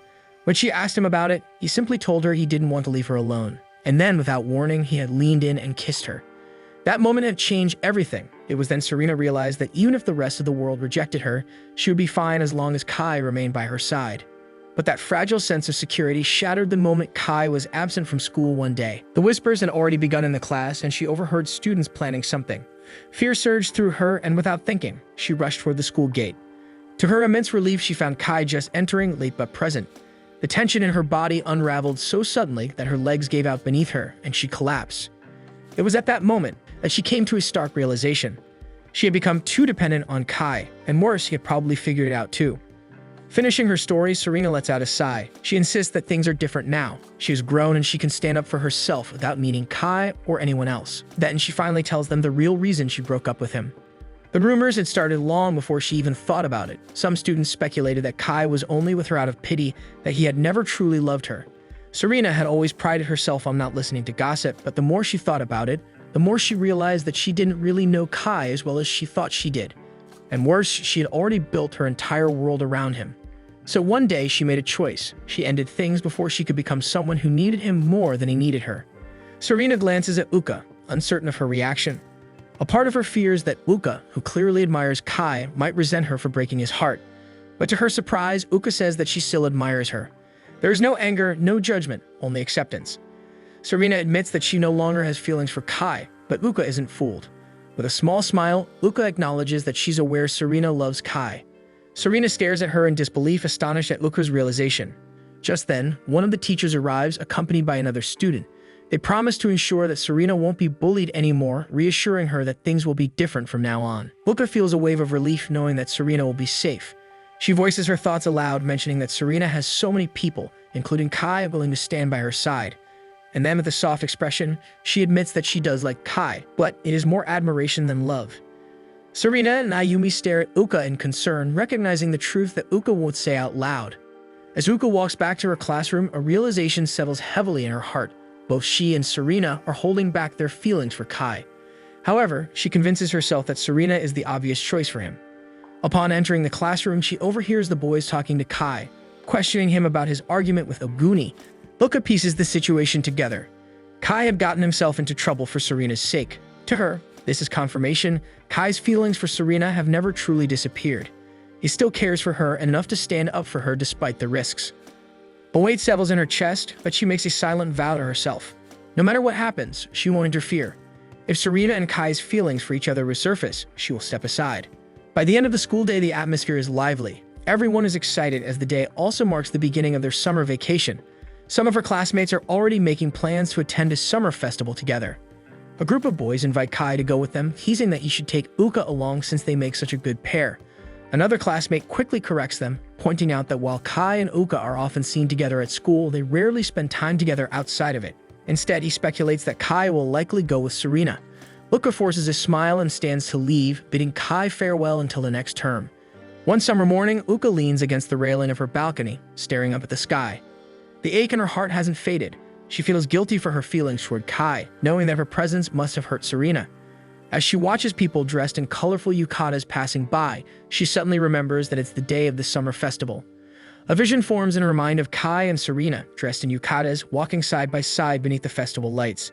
They will look perfect together. Maybe if she sees them together with her own eyes, it will finally help her let go of her feelings. Just as she resolves to go, the sound of the doorbell startles her. She opens the door to find Ayumi standing there, offering her to attend the festival together. As the two girls head toward the festival grounds, they remain blissfully unaware that Kai is behind them. He had hoped to invite Uka out by himself, but it appears he is too late. Arriving at the festival, Uka and Ayumi take in the dazzling sights around them. Ayumi suggests they stroll around before deciding what to do and eat. She has chosen to spend the evening solely with Uka, not wanting Satoru or any of their friends to stop them from talking. Ayumi knows that Uka is struggling with her feelings for Kai, but she also knows that Uka will never openly admit to them. A sudden wave of murmurs sweeps through the crowd as a stunning figure catches everyone's attention. People pause mid-step, some whispering in admiration. Curious, Uka cranes her neck to see what has captivated them and spots Serena among the festival goers.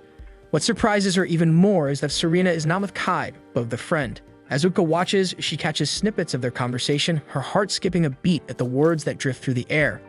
The realization that Kai has supposedly chosen her over Serena hits her like a tidal wave. Before she can dwell on it further, Ayumi returns, her hands holding brightly colored cotton candy meant for them to share. Before she can even hand one to Uka, Satoru appears, disrupting the moment with his sudden arrival. His insistence on spending time with Ayumi forces her to divert her attention, driving him away in frustration and leaving Uka alone once more. Feeling increasingly out of place, Uka drifts aimlessly through the festival. Her mind is clouded with conflicting emotions, and with every step, the noise of the festival grows distant. The guilt pressing against her chest tightens until it becomes unbearable. Just as her thoughts begin to spiral, a familiar voice calls out to her from behind. Panic grips her as she sees Kai's face, and before she can stop herself, she bolts. Kai immediately follows, confusion etched across his face as he chases after her. When he finally catches up to her, his concern only deepens as he notices the tears in her eyes. Gently, he reaches out and wipes them away. Uka hastily insists that they are tears of joy, attempting to mask her true emotions, but her words ring hollow even to herself. She takes a step forward, intending to leave, but Kai holds onto her hand, refusing to let her disappear so easily. He reminds her of how hard it is to get a hold of her, since they haven't exchanged contacts, and he admits to feeling uneasy when she says that she wouldn't be seeing him the whole summer. Challenging her to shake him off if she truly doesn't want him by her side, he waits. The moment stretches unbearably long as Uka wrestles with herself. Finally, she pulls away as she claims she needs to find Serena, wanting to clear something up with her. Back at the festival, she searches for Serena and Ayumi, desperation fueling her steps. When she finally finds them, she doesn't hesitate. With her heart pounding, she confesses the truth that she still loves Kai. Serena's response is warm and understanding, her expression filled with quiet relief. She had already known and already seen what Uka had been trying to deny. There is no resentment, only acceptance. Together, they make a promise to be honest with each other, no matter how difficult it may be, and love Kai with all that they have. As Uka's emotions finally overflow, the first firework bursts in the sky, illuminating the three of them in its glow. Ayumi also begins to tear up, finally relieved that they can all still remain friends. The sun is bright and a few clouds drift across the sky. Uka is on the beach. The place is crowded and the noise makes her uneasy. Ayumi invited her along with a few classmates, all dressed in bikinis. Their confidence and beauty leave Uka in quiet admiration. Unlike them, she sticks to her shirt and shorts, unwilling to wear something so revealing. Kai, Tomoya, and Satoru walk up to her, all shirtless.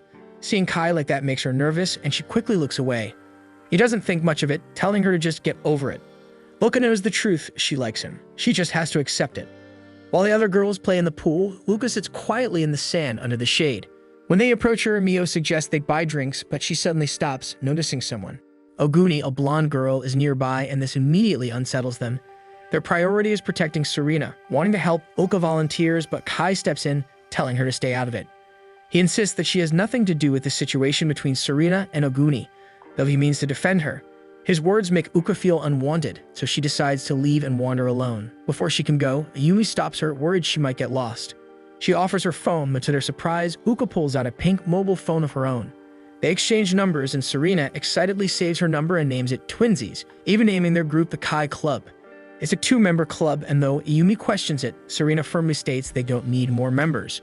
Just as Uka is about to feel sorry for being the other member of the group, Serena cuts her off, saying her negativity is showing. She should always be open and proud. Meanwhile, Kai sips his favorite lemon soda, enjoying a rare moment of peace. That is, until 2 guys approach him, bringing up a rumor that he had lovingly stroked Uka's face during the culture festival. The question catches him so off guard that he spits out his drink, coughing uncontrollably. The guys press on, telling him there's no need to look after Uka outside of school, pointing out how unfair it seems to Serena. They push him to be clear about his feelings. Does he like Serena or Uka? But the answer is obvious. Kai has only ever been protecting one person. The problem is, he's giving both of them the wrong impression. Uka stands by the shore, letting the wind play with her hair as she takes in the ocean view. It's been years since she last saw it, back when she visited with her parents in junior high. She had always avoided the beach, afraid of running into someone from school. But just like a bad dream coming to life, her bullies from junior high appear. They sneer, making side comments about how someone like her doesn't belong there, saying they don't want her around. The familiar sting of their words threatens to pull her back into old fears, but she remembers Kai's words. She promised herself she wouldn't run away anymore. Summoning her courage, she calls out to them. She tries to talk to them normally, which only unsettles them. Instead of backing down, she follows, determined to face them head-on. That's when she learns that Remy no longer studies at Hachimitsu High. She left because seeing Uka there made her uncomfortable. Before Uka can fully process this, 3 guys approach. They're the same ones who used to make fun of her, Remy's boyfriend among them. But the moment they hear that Kai is at the beach with her, their confidence wavers and fear flickers in their expressions. Remy seems surprised that Uka is still close with Kai after all this time, but in the end, she simply shrugs it off. She doesn't care anymore. Hearing this, Uka can't help but smile. It feels like she's finally broken free from their hold. From a distance, Ayumi and Yuru watch the scene unfold, ready to step in if needed. But it's clear, Uka can handle this on her own. Serena, observing everything, feels something shift inside her. If Uka can let go of the past, maybe she should too. Just as she gathers the courage to bring it up with Kai, he cuts her off. He has something he wants to talk to her about. Uka watches as Serena and Kai walk toward a quieter part of the beach. Serena is the first to speak, finally voicing the feelings she had kept for so long. She confesses that Kai has always been difficult to read, which led her to misunderstand things during the last break. She once believed she was important to him, but now she realizes she was wrong. Kai had only acted the way he did because Uka was involved. Even so, Serena forces herself to ask the one question she had feared since junior high, whether Kai ever had feelings for her. His answer is yes, but there's hesitation in his voice. After everything that happened between them, he was unable to tell her his feelings back then. But Serena already knows. Without waiting for further explanation, she turns and walks away, not giving Kai the chance to say anything more. Serena walks away, discreetly wiping her tears. Though she puts on a cheerful front in front of Kai, the truth is, his words have hurt her. Behind a nearby rock, Ayumi and 2 others secretly watch, shocked to see Serena crying as she walks away. When Serena glances back and catches them spying, they immediately apologize and try to comfort her. Despite everything, Serena insists that Kai's words don't matter anymore. To her, this is the sign she needed. It's finally time to move on. Uka sits quietly under the shade of an umbrella, sitting in the sand. When she notices Kai approaching, she doesn't wait for him to reach her. She stands up immediately to meet him.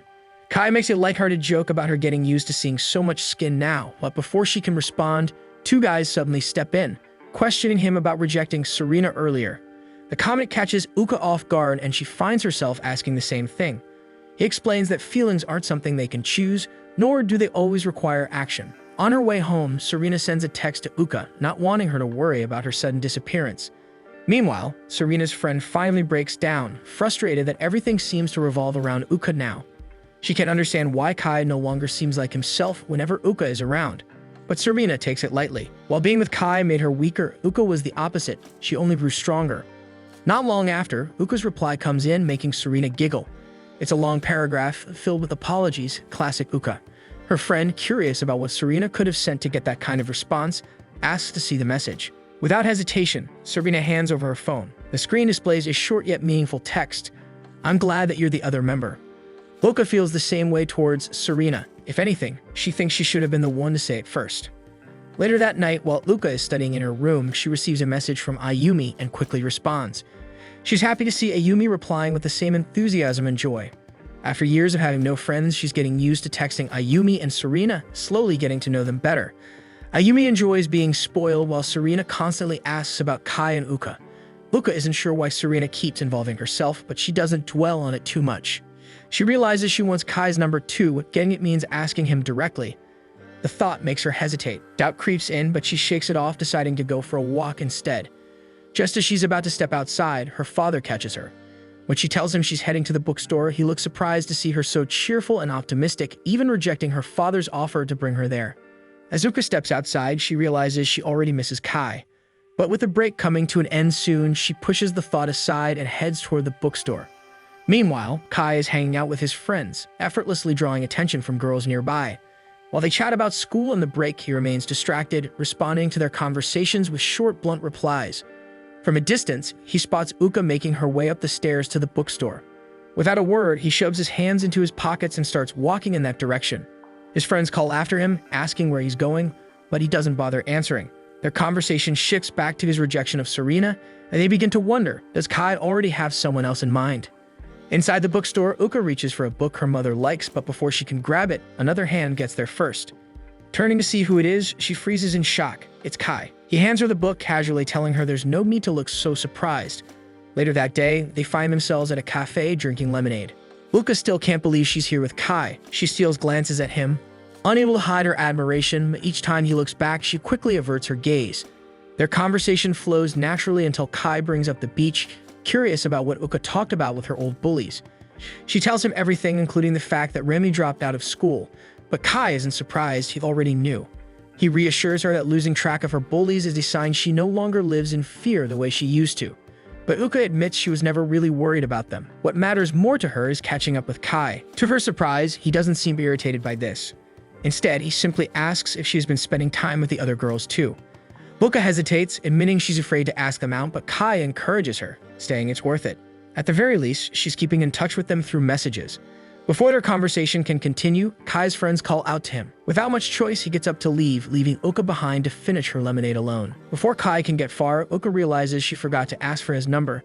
This is her one chance to get it, or she will not have it until summer ends. When she follows behind him, she's shocked to see a girl clinging to Kai, holding him in his arms and shoulders. This makes her stop and hesitate for a while, but she continues to ask. The girl wonders who she is, but Kai is only waiting for her to ask. He also wants to swap numbers. Taking her phone, he's about to enter his number when he notices she's using Lime. Uka, worried he might judge her, quickly explains that her dad bought it for her. Instead of saving his number right away, Kai suggests she ask her father if they can connect through Lime. Until then, they'll just text each other. Before leaving, he tells her to stand firmer and be fearless from now on. He also insists that if anything goes wrong, she should call him first. Without hesitation, Uka nods, instantly agreeing. When Uka gets home, her father immediately comments on how happy she looks. She's about to ask him if she can use Lime with Kai, but before she can, her mother interrupts, calmly telling her that if she wants to go out shopping, she should have asked his father to take her after all. Carrying all those books can be heavy.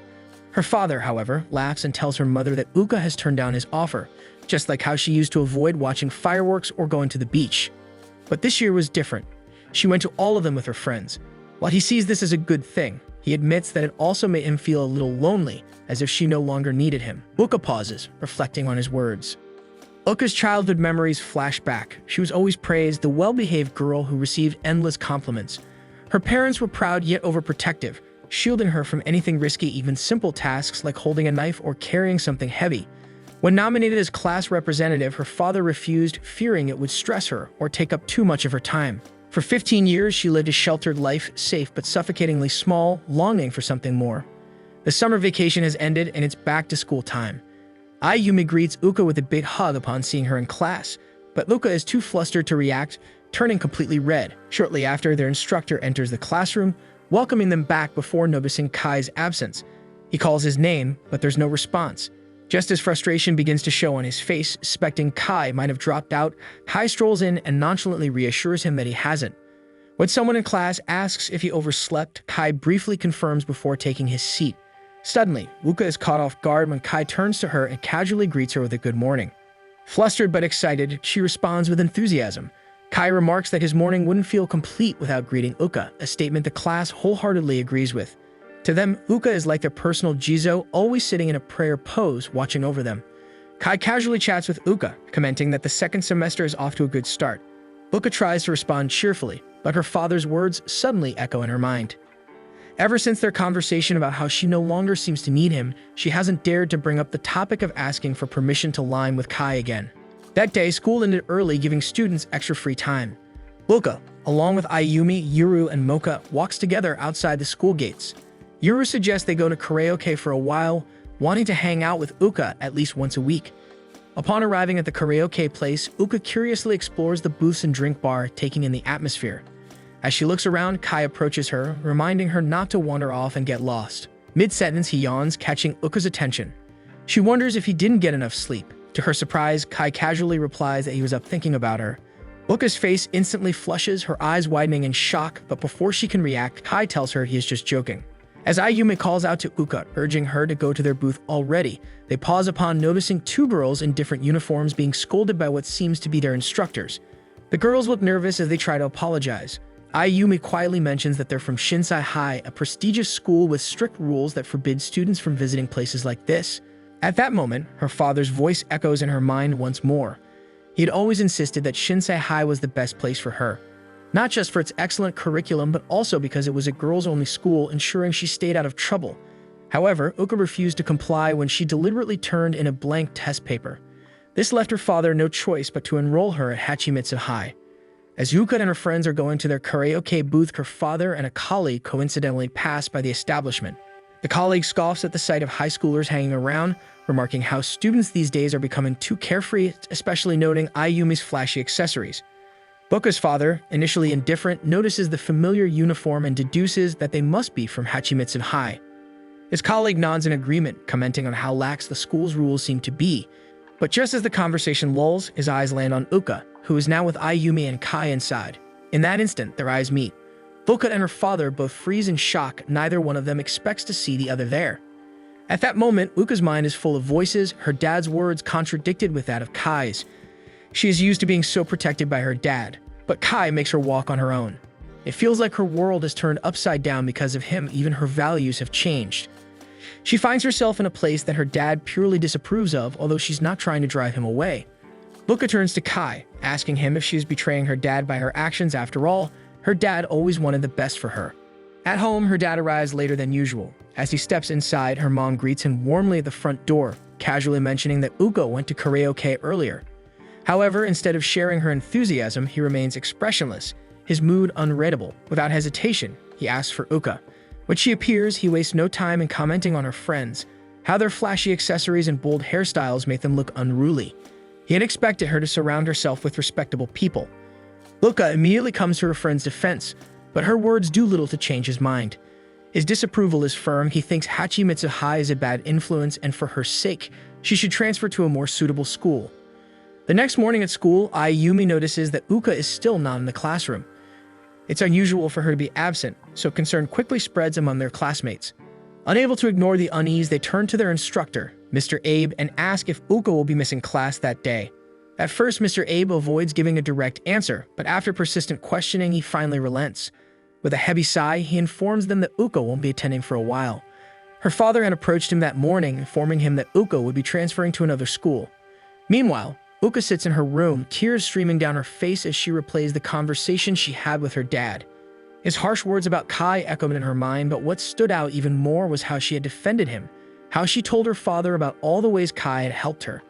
For the first time in her life, she had stood up for herself, firmly declaring that he could no longer make decisions for her. Even she was shocked by the words that had escaped her lips. She had never spoken to her father that way before. In response, her father had decided she should take a break from school for the time being, giving her time to reflect on her choices. Back in school, the students continued pressing Mr. Abe for answers about Uka's sudden transfer. He explains that her father believes the school environment is unsuitable for her, but the students find it strange that he only came to this conclusion now.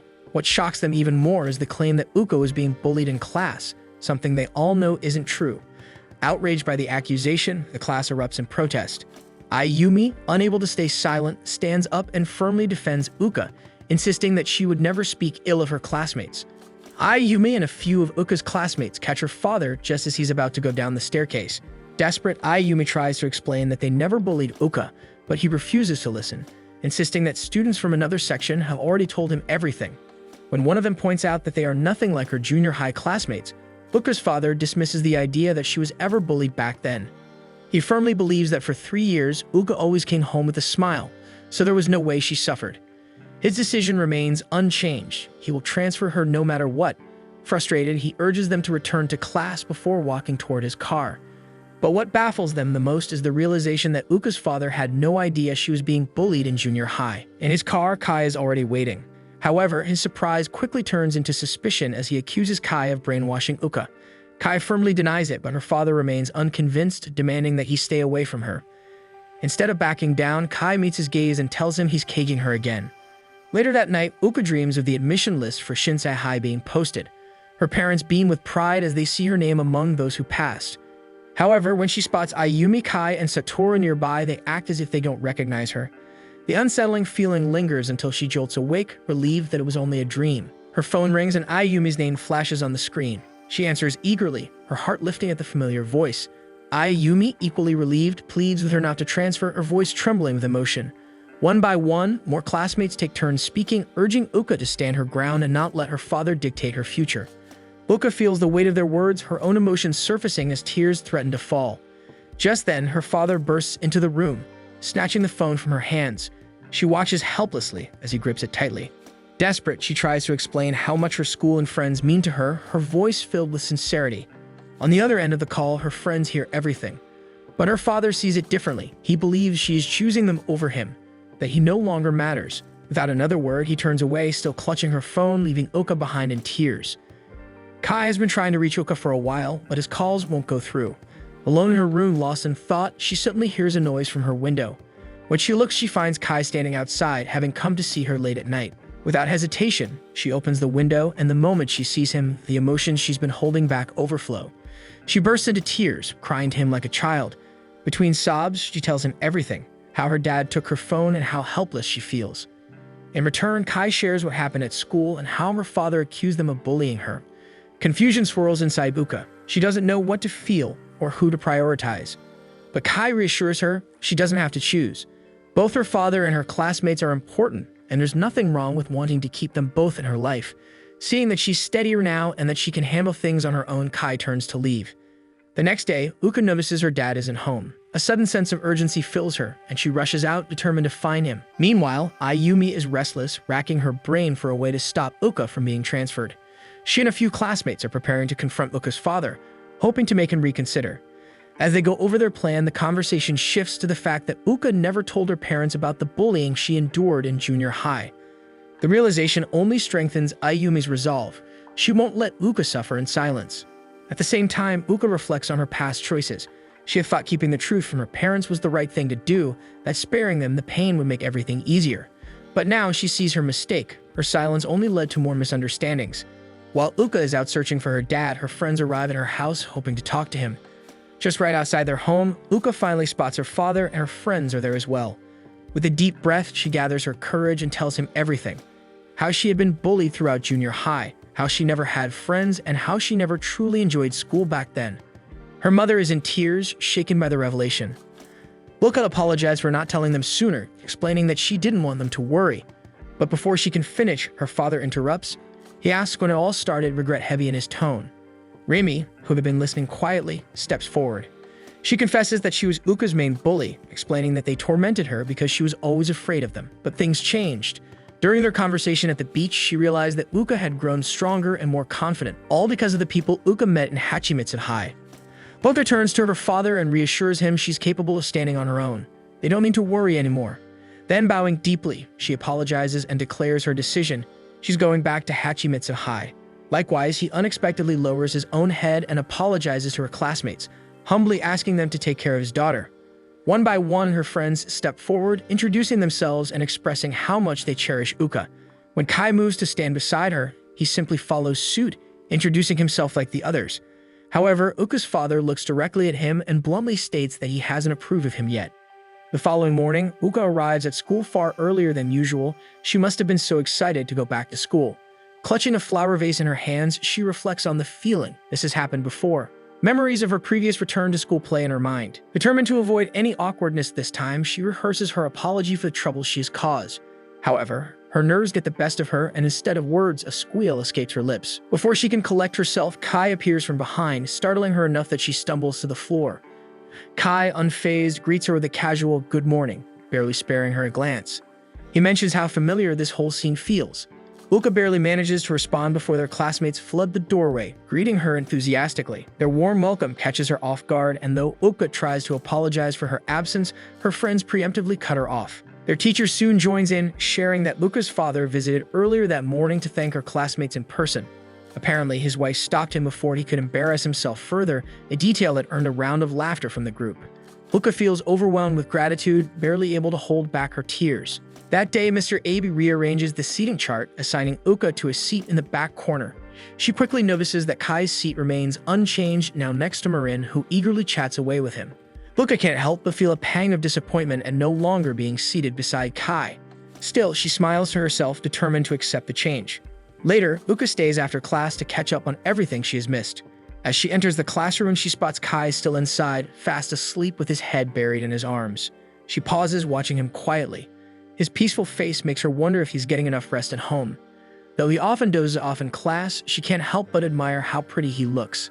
Memories of his words from earlier play in her mind, and in that moment, she realizes her feelings. She is in love with him. Lost in her thoughts, she gasps aloud when Kai suddenly stirs, lifting his head. Embarrassed, she panics as he asks for the time. It's already 4:30 p.m. Flustered, Uka tries to leave the room, unsure whether she has only confessed her feelings in her mind or has accidentally spoken them aloud. Before she can escape, Kai grabs her hand, stopping her. He questions where she's going before noticing the new seating chart, realizing they no longer sit together. Uka admits that she would have liked to remain beside him, to which Kai unexpectedly suggests she sit with him now since they are the only ones left in the room. Despite her longing to accept, Uka declines, insisting she wants to earn her place beside him from now on. On their way out, Kai mentions that their friends are out at karaoke. He explains that he was told to get her, so he has been waiting for her and intends to invite her along. Though it's already late, Kai encourages her to drop by, even if only to say hello. Uka shares that her curfew has been extended to 6 p.m., making it possible after all. Kai thanks her for waking him, admitting that otherwise he might have unintentionally stood their friends up. Curious, Uka asks why he has been sleeping in the classroom for so long. Kai explains he hasn't been visiting the storage room lately, so he becomes curious about how it's doing now. He mentions he plans to visit it during lunch the next day, prompting Uka to immediately volunteer to join him. Surprised, Kai asks what she would do if he refused. Uka smiles and tells him she will go anyway, even if it means staying completely silent. Deep down, she knows this is her chance to spend time with him now that they no longer sit together. Kai smiles at her answer. He is fine with it too. When they arrive at the karaoke place, Ayumi waves them down, her hand high in the air to catch their attention. As Uka and Kai walk inside, they notice Remy and her friends there too. Uka approaches them first, thanking Remy for what she said to her dad. Ryuri responds with a dry chuckle, remarking that she's surprised Uka still remembers her name. Uka calmly replies that she could never forget the names of her bullies, which leaves Remy amused. Turning to Uka's friends, Remy comments on how they all seem to be acting sweet as if nothing ever happened. Ayumi steps forward, emphasizing that Uka's feelings matter most and they'll support whatever decision she makes. Remy scoffs, claiming they're sugarcoating the truth. She then shifts her focus to Kai, questioning his whereabouts the previous night and implying she saw him with some questionable company. Kai remains quiet, ignoring her accusations. The classmates, growing uncomfortable with the tension, suggest leaving the situation behind. As they start walking away, Tomoya laughs softly, provoking Remy's frustration. In response, she lashes out, calling him revolting. Tomoya, unfazed, dismisses her with a smirk, calling her a second-rate girl. The following day, Kai appears at school with what looks like a new phone. He mentions his old one had flown out the window, and while some friends doubt his explanation, they realize it makes sense given that he lives on the 9th floor. The conversation shifts to Kai's living arrangements. They recall how he moved out of his old apartment after junior high, yet none of them have ever visited his current place. Uka observes Kai from a distance, noticing how his mood seems to fluctuate. One moment he's laughing, the next he's lost in thought. Whenever Uka glances away, Kai seems to vanish from sight. Curious, she rushes to the storage room only to find it taped off with caution tape. Mr. Abe comes near and says a student attempted to sneak in, and it was Kai who reported the incident. This leaves Uka feeling uncertain. Just as they seem to be getting closer, Kai now feels more distant than ever. Maybe she never really understood him after all. Back in class, Uka continues to dwell on Kai's behavior. The storage room was once his refuge, so his decision to report the incident puzzles her. As her thoughts spiral, Mr. Abe enters the room and calls for everyone's attention. Kai's absence is noticed by several students, and when asked about it, Mr. Abe admits he hasn't heard from him either. This sparks more concern among the class, especially since Kai's recent streak of perfect attendance made his absence unusual. Satoru decides to call Kai directly. The class listens closely as Kai's tired voice finally answers, explaining that he's just sleepy. The response brings some relief to his classmates, and they laugh it off. When asked if Mr. Abe will scold Kai, the teacher says he won't go easy on anyone else, earning a round of playful complaints from the students. Despite the lighthearted moment, whispers persist. Some classmates speculate that Kai's constant sleepiness is tied to Remy's earlier remarks. Rumors spread that he's mixed up with bad guys, possibly staying out all night. Even Satoru and Ayumi, his closest friends, remain clueless about what's going on with him. Despite their bond, Kai's true thoughts and actions remain a mystery to them all. Buka once again stands in front of the storage room, lost in her thoughts. Suddenly, Kai appears behind her. Without hesitation, he moves toward the storage room, ignoring the caution tape. He claims he forgot something and asks Uka to stand guard. The lock is broken, so Kai forces the door open. After retrieving whatever he needs, he leaves explaining that he doesn't have another sleeping spot. The storage room is just a whim since it's too dusty anyway. Deep down, Uka feels like Kai is deliberately trying to push her away. Her mind flashes back to when she first found the lemon soda bottle. But her thoughts are interrupted when Kai warns her not to find any more of those bottles. His words, along with the taped-off storage room, feel like a stop signal, his way of telling her to back off. After class, Uka hangs out with Ayumi, Satoru, and Serena. She asks if they've noticed Kai acting strange, but Ayumi says she hasn't seen anything unusual. This leads them to ask if something is wrong between Uka and Kai, but she tells them it's nothing. This leads Serena to recall how Kai always says it's nothing, even when it's clearly something significant, like when he dyed his hair. They agree that Kai often wears an emotionless mask and avoids deeper conversations, leaving people no choice but to give up and ignore it. Serena mentions that despite his stoic nature, Kai has the heart of a hero, yet those types often struggle to express their feelings openly. Walking alone down the silent pathways, Uka reflects on their words. While they're not wrong, the Kai she knows isn't emotionless at all. He laughs like a carefree child, often loses himself in thought, and carries a quiet sadness in his eyes. As she contemplates this, she spots him outside the window, alone, tucked away in a quiet corner. Kai's expressions are far from blank, he has lots of them. The next day, Uka approaches Kai in class and abruptly tells him she wants to know more about him. Shocked, Kai barely reacts before Uka bolts from the room. Determined to uncover what he's hiding, she tries to find an address written on a piece of paper. In a crowded and dimly lit area, Uka searches for him. Remy's words about Kai spending time with shady people echo in her mind. Eventually, Kai is working at what appears to be a sleek and upscale establishment. He's in a formal uniform, greeting guests and answering their questions. Many visitors seem drawn to his good looks and charm. While Uka tries to find her way closer, a group of men with questionable intentions notices her. They attempt to get her attention, making her feel uneasy. Meanwhile, Kai's coworkers mention that a girl from his school has been looking for him. When they describe Uka, Kai immediately rushes outside to find her. By now, one of the men is pressuring Uka to enter a car, claiming she must be Kai's stalker. Uka admits she's been following him, which only encourages the man to persist. His comments turn unsettling, and Uka realizes she needs to escape. Before she can act, Kai appears, visibly distressed. The man grabs Uka's wrist, asking if Kai will let them have her.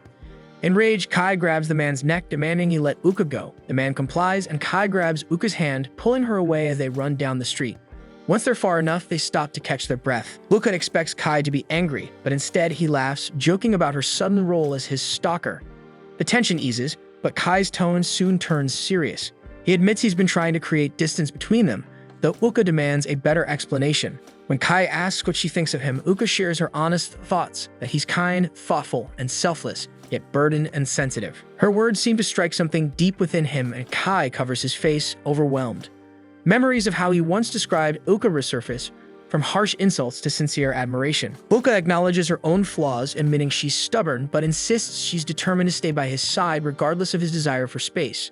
The next day, Uka feels anxious about seeing Kai again. When he arrives in class, she struggles to find the right words. Before she can speak, a classmate confronts Kai with a photo of him, taking the previous mate with Uka beside him. Their classmates crowd around, curious and eager for gossip. Satoru and Ayumi are hurt that Kai kept his job a secret from them. While Marin demands to know the nature of his relationship with Uka, Kai confirms the photo's authenticity and apologizes to Satoru and Ayumi, but doesn't have time to explain everything. Kai leads Uka out of the classroom and toward the stairwell. As they ascend, caution tape lines the steps. At the top, a lemon soda bottle rests. Kai continues climbing and tells Uka to follow. She's really that stubborn. Hesitant, Uka follows, with Kai's hand guiding her. As they reach the rooftop together, they stand overlooking the view below. Uka reflects that the more she learns about Kai, the more she understands him. Kai turns to her, holding out his lemon soda, a silent gesture of his sincerity towards her. On the school campus, Marin can be seen having a serious conversation with Kai. From a nearby building, Uka and some of her classmates peek through the scene, curious about what's unfolding. Suddenly, Marin drops to her knees, boldly confessing her love and asking Kai to date her. To her dismay, he responds with an apology before turning to leave. Frustrated, she throws a tantrum, screaming in exasperation, while the onlookers assume she got overly excited when she got the chance to sit next to him in class. For Uka, this is the first time she's ever witnessed a love confession, and coincidentally, it's directed at Kai. Meanwhile, the topic of confessions spreads among the classmates, leading to teasing directed at Ayumi about confessing her love to Satoru as well. With the discussion unfolding, Uka wonders if it's truly necessary to declare one's feelings outright. Ayumi explains that it depends. If someone is content with their current relationship, they might not need to confess. However, seeing a rejecter every day could be unbearably awkward, making Marin's courage admirable. Love confessions often mark the end of a relationship as it currently exists. This thought lingers in Uka's mind. She had never considered it that way before, but the realization served as a warning. She should never confess her feelings to Kai. Later in the classroom, the boys discuss their ideal types while flipping through a magazine. Curious, they turn to Kai, eager to hear his preferences. Uka, intrigued, listens intently, wanting to know his type as well. When Kai points out a particular girl he finds attractive, the entire room reacts in surprise. When asked what he dislikes, he casually mentions disliking girls who wear overpowering perfume, which immediately prompts the boys to glance at Marin. Hearing this, Marin instantly becomes defensive, insisting she only smells good. However, Uka lets out an involuntary sound of amusement, causing Marin to shift her attention. With a teasing smirk, Marin questions whether Uka knows anything about romance, and Yuru chimes in, claiming they are all still waiting for Uka's first love. Uka should have denied it, but instead, she hesitates and scans the magazine before pointing at a nerdy-looking guy, the complete opposite of Kai. When further asked to choose between black or blonde hair, she picks black despite the truth being that Kai is her real type. Marin, seizing the opportunity, suddenly gets an idea. Determined to find Uka a boyfriend who matches her supposed type, she drags her along to Kai's workplace. It's obvious that Marin herself just wants to see him, but she insists to Kai that Uka has been pestering her about finding a boyfriend. Uka, reluctant yet unable to argue, follows along, convinced that Kai won't actually care. Introduced to Marin's friends, Uka is suddenly put on the spot. Marin declares that one of them must be Uka's type, though in reality, none of them fit the description because the only person Uka truly likes is Kai. As time passes, Marin keeps nudging her to speak up, urging her to tell Tsuyoshi that he is her type. Frustrated, Uka finally snaps. Standing up, she firmly denies it and describes her actual type, someone silent, mature, and with a single piercing in one ear.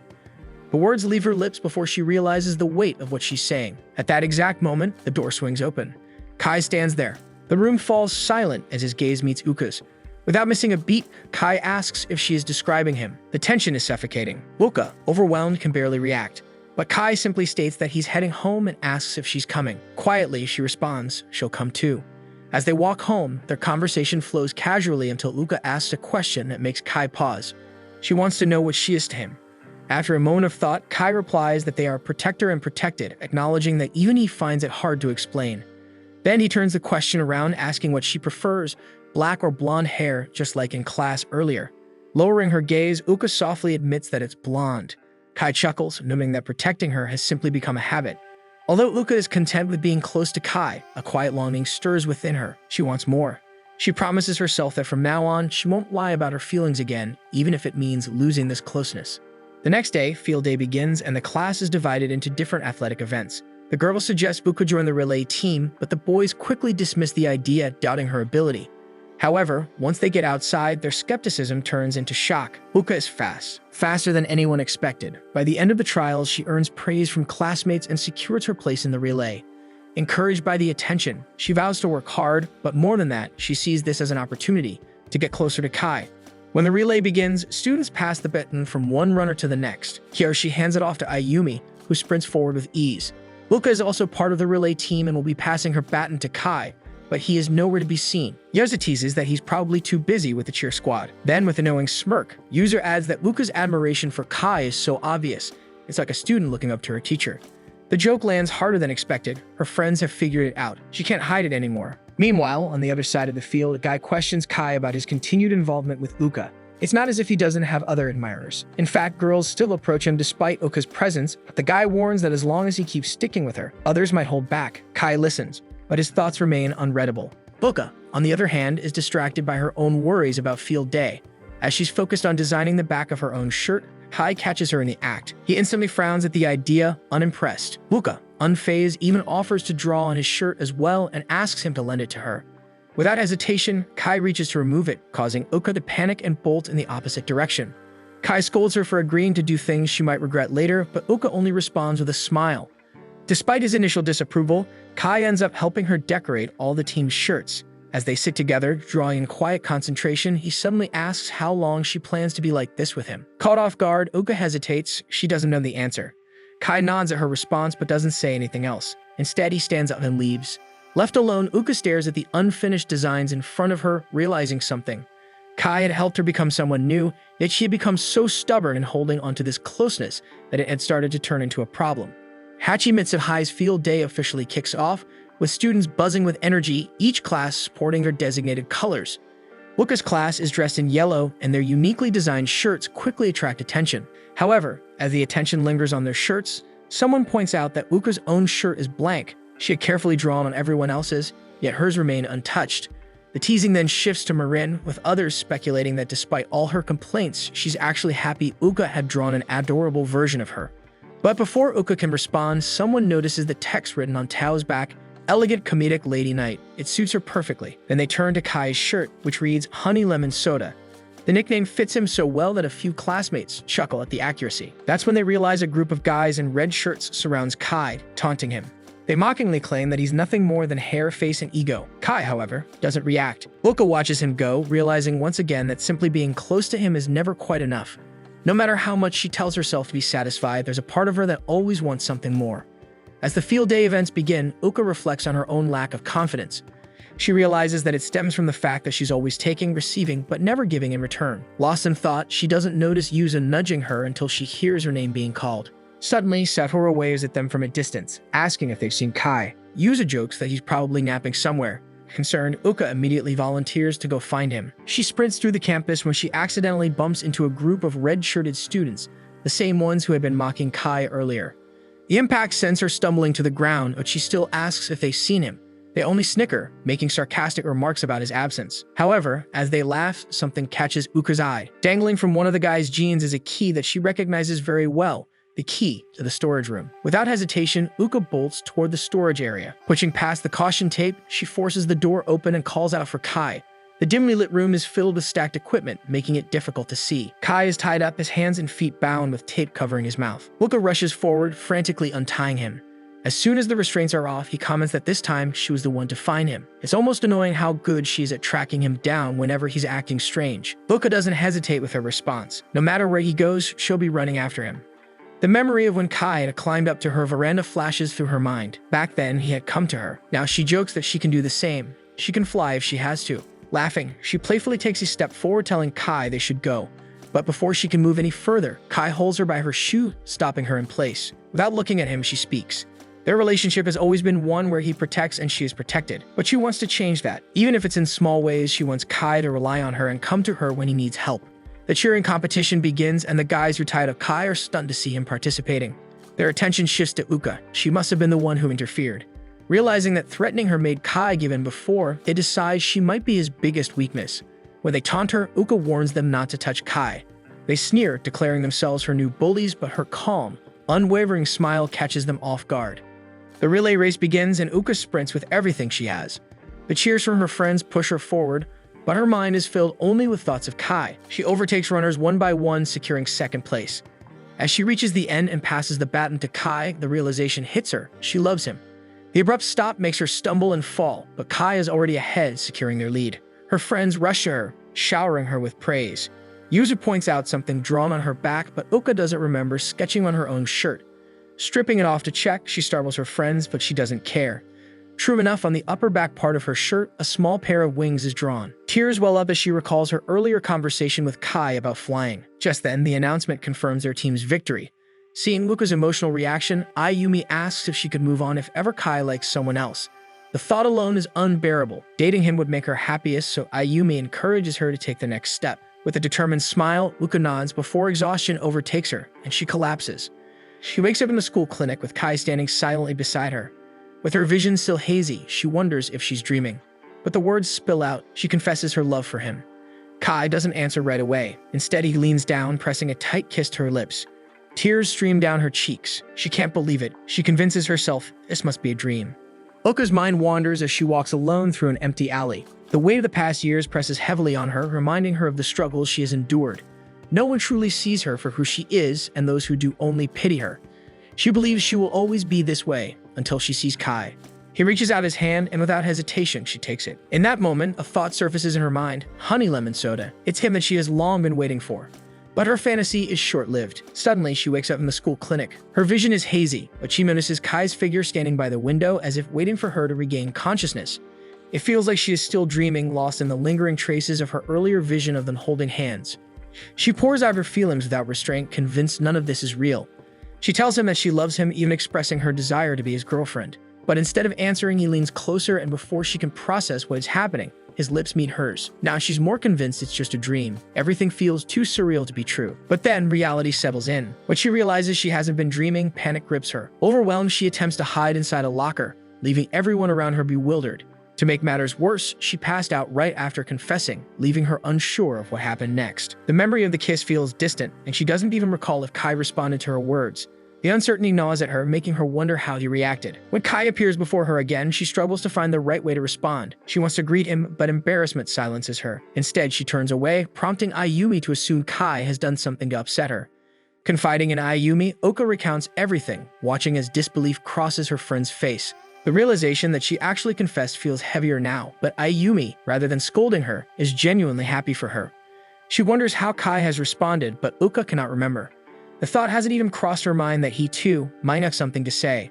Ayumi reassures her, reminding her that Kai's response matters just as much. Those words bring Uka back to the memory of their field day, where Ayumi's encouragement once pushed her forward. Determination replaces her hesitation. She needs to talk to Kai again. As she steps into the classroom, she barely has time to react before Mocha breaks unexpected news to her. A bouquet of flowers has been placed on her chair, leaving everyone in disbelief. Mocha recalls seeing third-year students who mocked Kai during field day and is quite sure that it is one of them who left the flowers. The group speculates whether it is a cruel joke, though doing so doesn't make sense. Boga, however, remembers the threats those boys made to make her their next target. The possibility unsettles her. Finding a note tucked inside the bouquet, Mocha decides to open it first, prepared to throw it away if it contains anything cruel. But when they read the message, shock ripples through the group. The note holds simple words: "I love you." The disbelief turns into loud exclamations. None of them can fathom the idea of someone confessing to Uka in such a way. At that moment, Kai happens to pass by. Tambo, never one to hold back, immediately tells him about the flowers. Kai pauses briefly before brushing it off, casually remarking that Uka isn't ready for something like this. His indifferent reaction irritates Ayumi, who finds it frustrating that he dismisses the situation so easily. It isn't as if Uka would actually date the person who left the flowers. Despite everything, Uka can't shake Kai's words from her mind.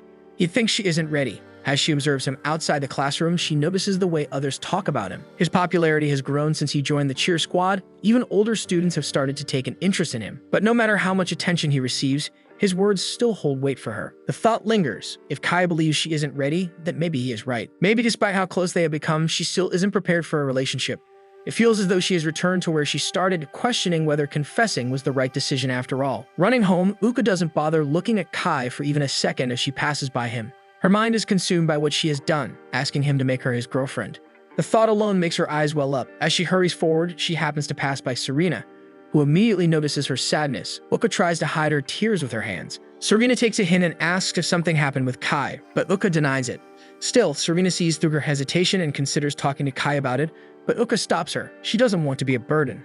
Her thoughts spiral into negativity, so Serena decides to share a story with her. After the storage room was cordoned off, she once found Kai holding a school key. He had claimed to have found it, saying it was his now. Serena had been sure he would use it as his new napping area, but he had casually mentioned that he would invite Uka there too. Serena tries to make Uka see his reasons. She may feel like a burden to Kai, but Kai doesn't feel that way at all.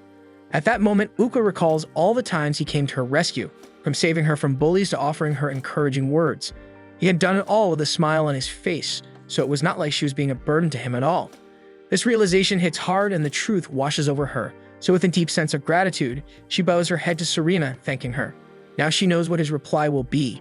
She is certain that hearing it from his own mouth will hurt, but even so, she wants to know. She approaches Kai, apologizing for earlier and inviting him to the classroom if he has time.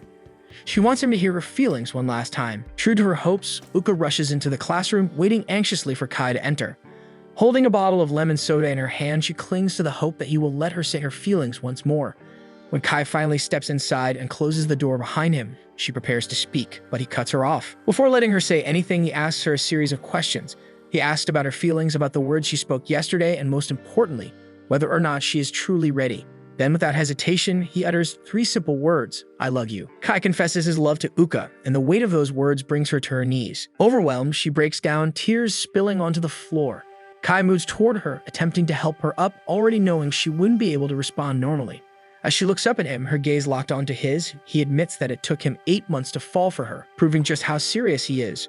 Uka's tears only continue to swell, her emotions bursting at the seams. She can't hold it any longer. The very same words spill from her lips, "I love you." She repeats herself over and over, finally admitting what she has known all along. Kai pulls her closer, sealing her lips with a deep, unwavering kiss. Uka fully accepts her feelings, and for the first time, she is no longer afraid.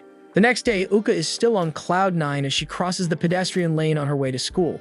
She can't stop thinking about how she confessed her feelings to Kai, her heart feeling so full that she almost floats with each step. Then from somewhere ahead, she hears someone mention Kai's name. Looking up, she sees him standing there waiting for her, though she is oblivious to the fact. Before she can react, Kai moves closer, leaning in slightly as if to hear her better, but instead, he takes in the scent of her hair, noting how good it smells. The unexpected closeness sends a jolt through Uka, making her so uneasy that she stumbles and falls to the ground. Kai scratches his head at her reaction, looking mildly amused yet concerned.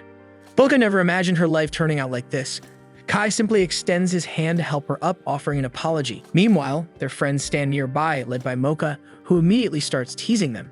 She remarks that if she didn't know any better, she would think they are more than just friends. Without hesitation, Kai casually states that they are in love. The reaction is immediate. Each of their friends erupts into shouts of disbelief. Uka stares at Kai, shocked by how effortlessly he admits it. When they arrive at school, the teasing only intensifies. Her friends bombard her with questions, wanting to know if they are actually dating. Though Uka denies it, she knows they love each other. Still, can 2 people be in love without officially dating? She isn't sure. She doesn't know anything about relationships, and Kai, of all people, seems like the worst possible match for her first love. Ayumi reassures her that it's fine, but Uka remains curious about what Kai thinks. Elsewhere, Seki relays to Kai that Uka claims they aren't dating, which makes Kai pause for a moment. Just then, Uka walks by and he calls out to her. She instinctively runs closer. Tambo, watching the exchange, notices something odd. Kai always calls girls by their first names, yet he refers to Uka by her last name. This realization piques Kai's interest, and without a second thought, he calls her by her first name, Uka. The moment the word leaves his mouth, Uka freezes. It's as if steam erupts from her ears and her face turns beet red. Just hearing him say her name makes her feel like she can't breathe. Overwhelmed, she quickly turns away, mumbling something about seeing him at the morning assembly before rushing off with her head down in embarrassment. As she leaves, whispers spread around her. Kai's friends murmur that Kai liking someone like Uka won't do him any good, especially when she's that flighty. But Kai isn't looking for anything like that from her, at least not yet. Kai remains with his friends discussing the situation. They suggest that maybe they made their relationship public too soon. Kai agrees, admitting that his mouth got ahead of his brain. It may take some time before they officially start dating, as it all depends on Uka. But at the same time, Kai isn't sure how long he can wait. His expression darkens slightly, something foreign and unreadable to his friends. Uka splashes cold water on her face at the school faucet, trying to calm herself. Kai's disappointed expression lingers in her mind. Is he already sick of her? She recalls his words. He isn't looking for something like that from her. But Uka wants to be someone worthy of him. She doesn't want him to give up on her. During the assembly, Kai is busy discussing the event script with the student council when Uka suddenly calls out to him. The entire hall turns to look at her. Her face is as red as it could possibly be. Whispers spread like wildfire. Who is this plain-looking girl calling out to Kai? Soon, rumors begin circulating that she is his girlfriend. But when questioned, Kai denies it. Luka clenches her fists, gripping the hem of her skirt tightly. Then, with a deep breath, she gathers all her courage and asks Kai to date her. The room erupts in gasps, eyes widen in shock. But before she can finish her sentence, a student council member pulls Kai away. Her timing couldn't have been worse. He has to open the morning assembly. As the teachers instruct everyone to line up, Kai climbs the stairs to the stage. From the crowd, Uka watches him, determination burning in her chest. She tells herself not to give up. The murmurs in the crowd grow louder as Kai begins speaking. Students admire him, his presence commanding attention. Then, in the middle of his speech, his voice echoes through the microphone. He asks Uka to date him. The entire school erupts. Cheers, gasps, and screams of disbelief fill the air. Marin, in particular, collapses in sadness. Ai, Yumi, and Mocha rush to Uka, hugging her tightly and squealing with joy. Soon, even students who barely know her are praising her. The crowd becomes so chaotic that the teachers struggle to calm them down. Kai steps down from the stage, walking toward Uka with a warm smile. Through her tears, Uka returns it with an equally radiant smile. Finally, something is beginning.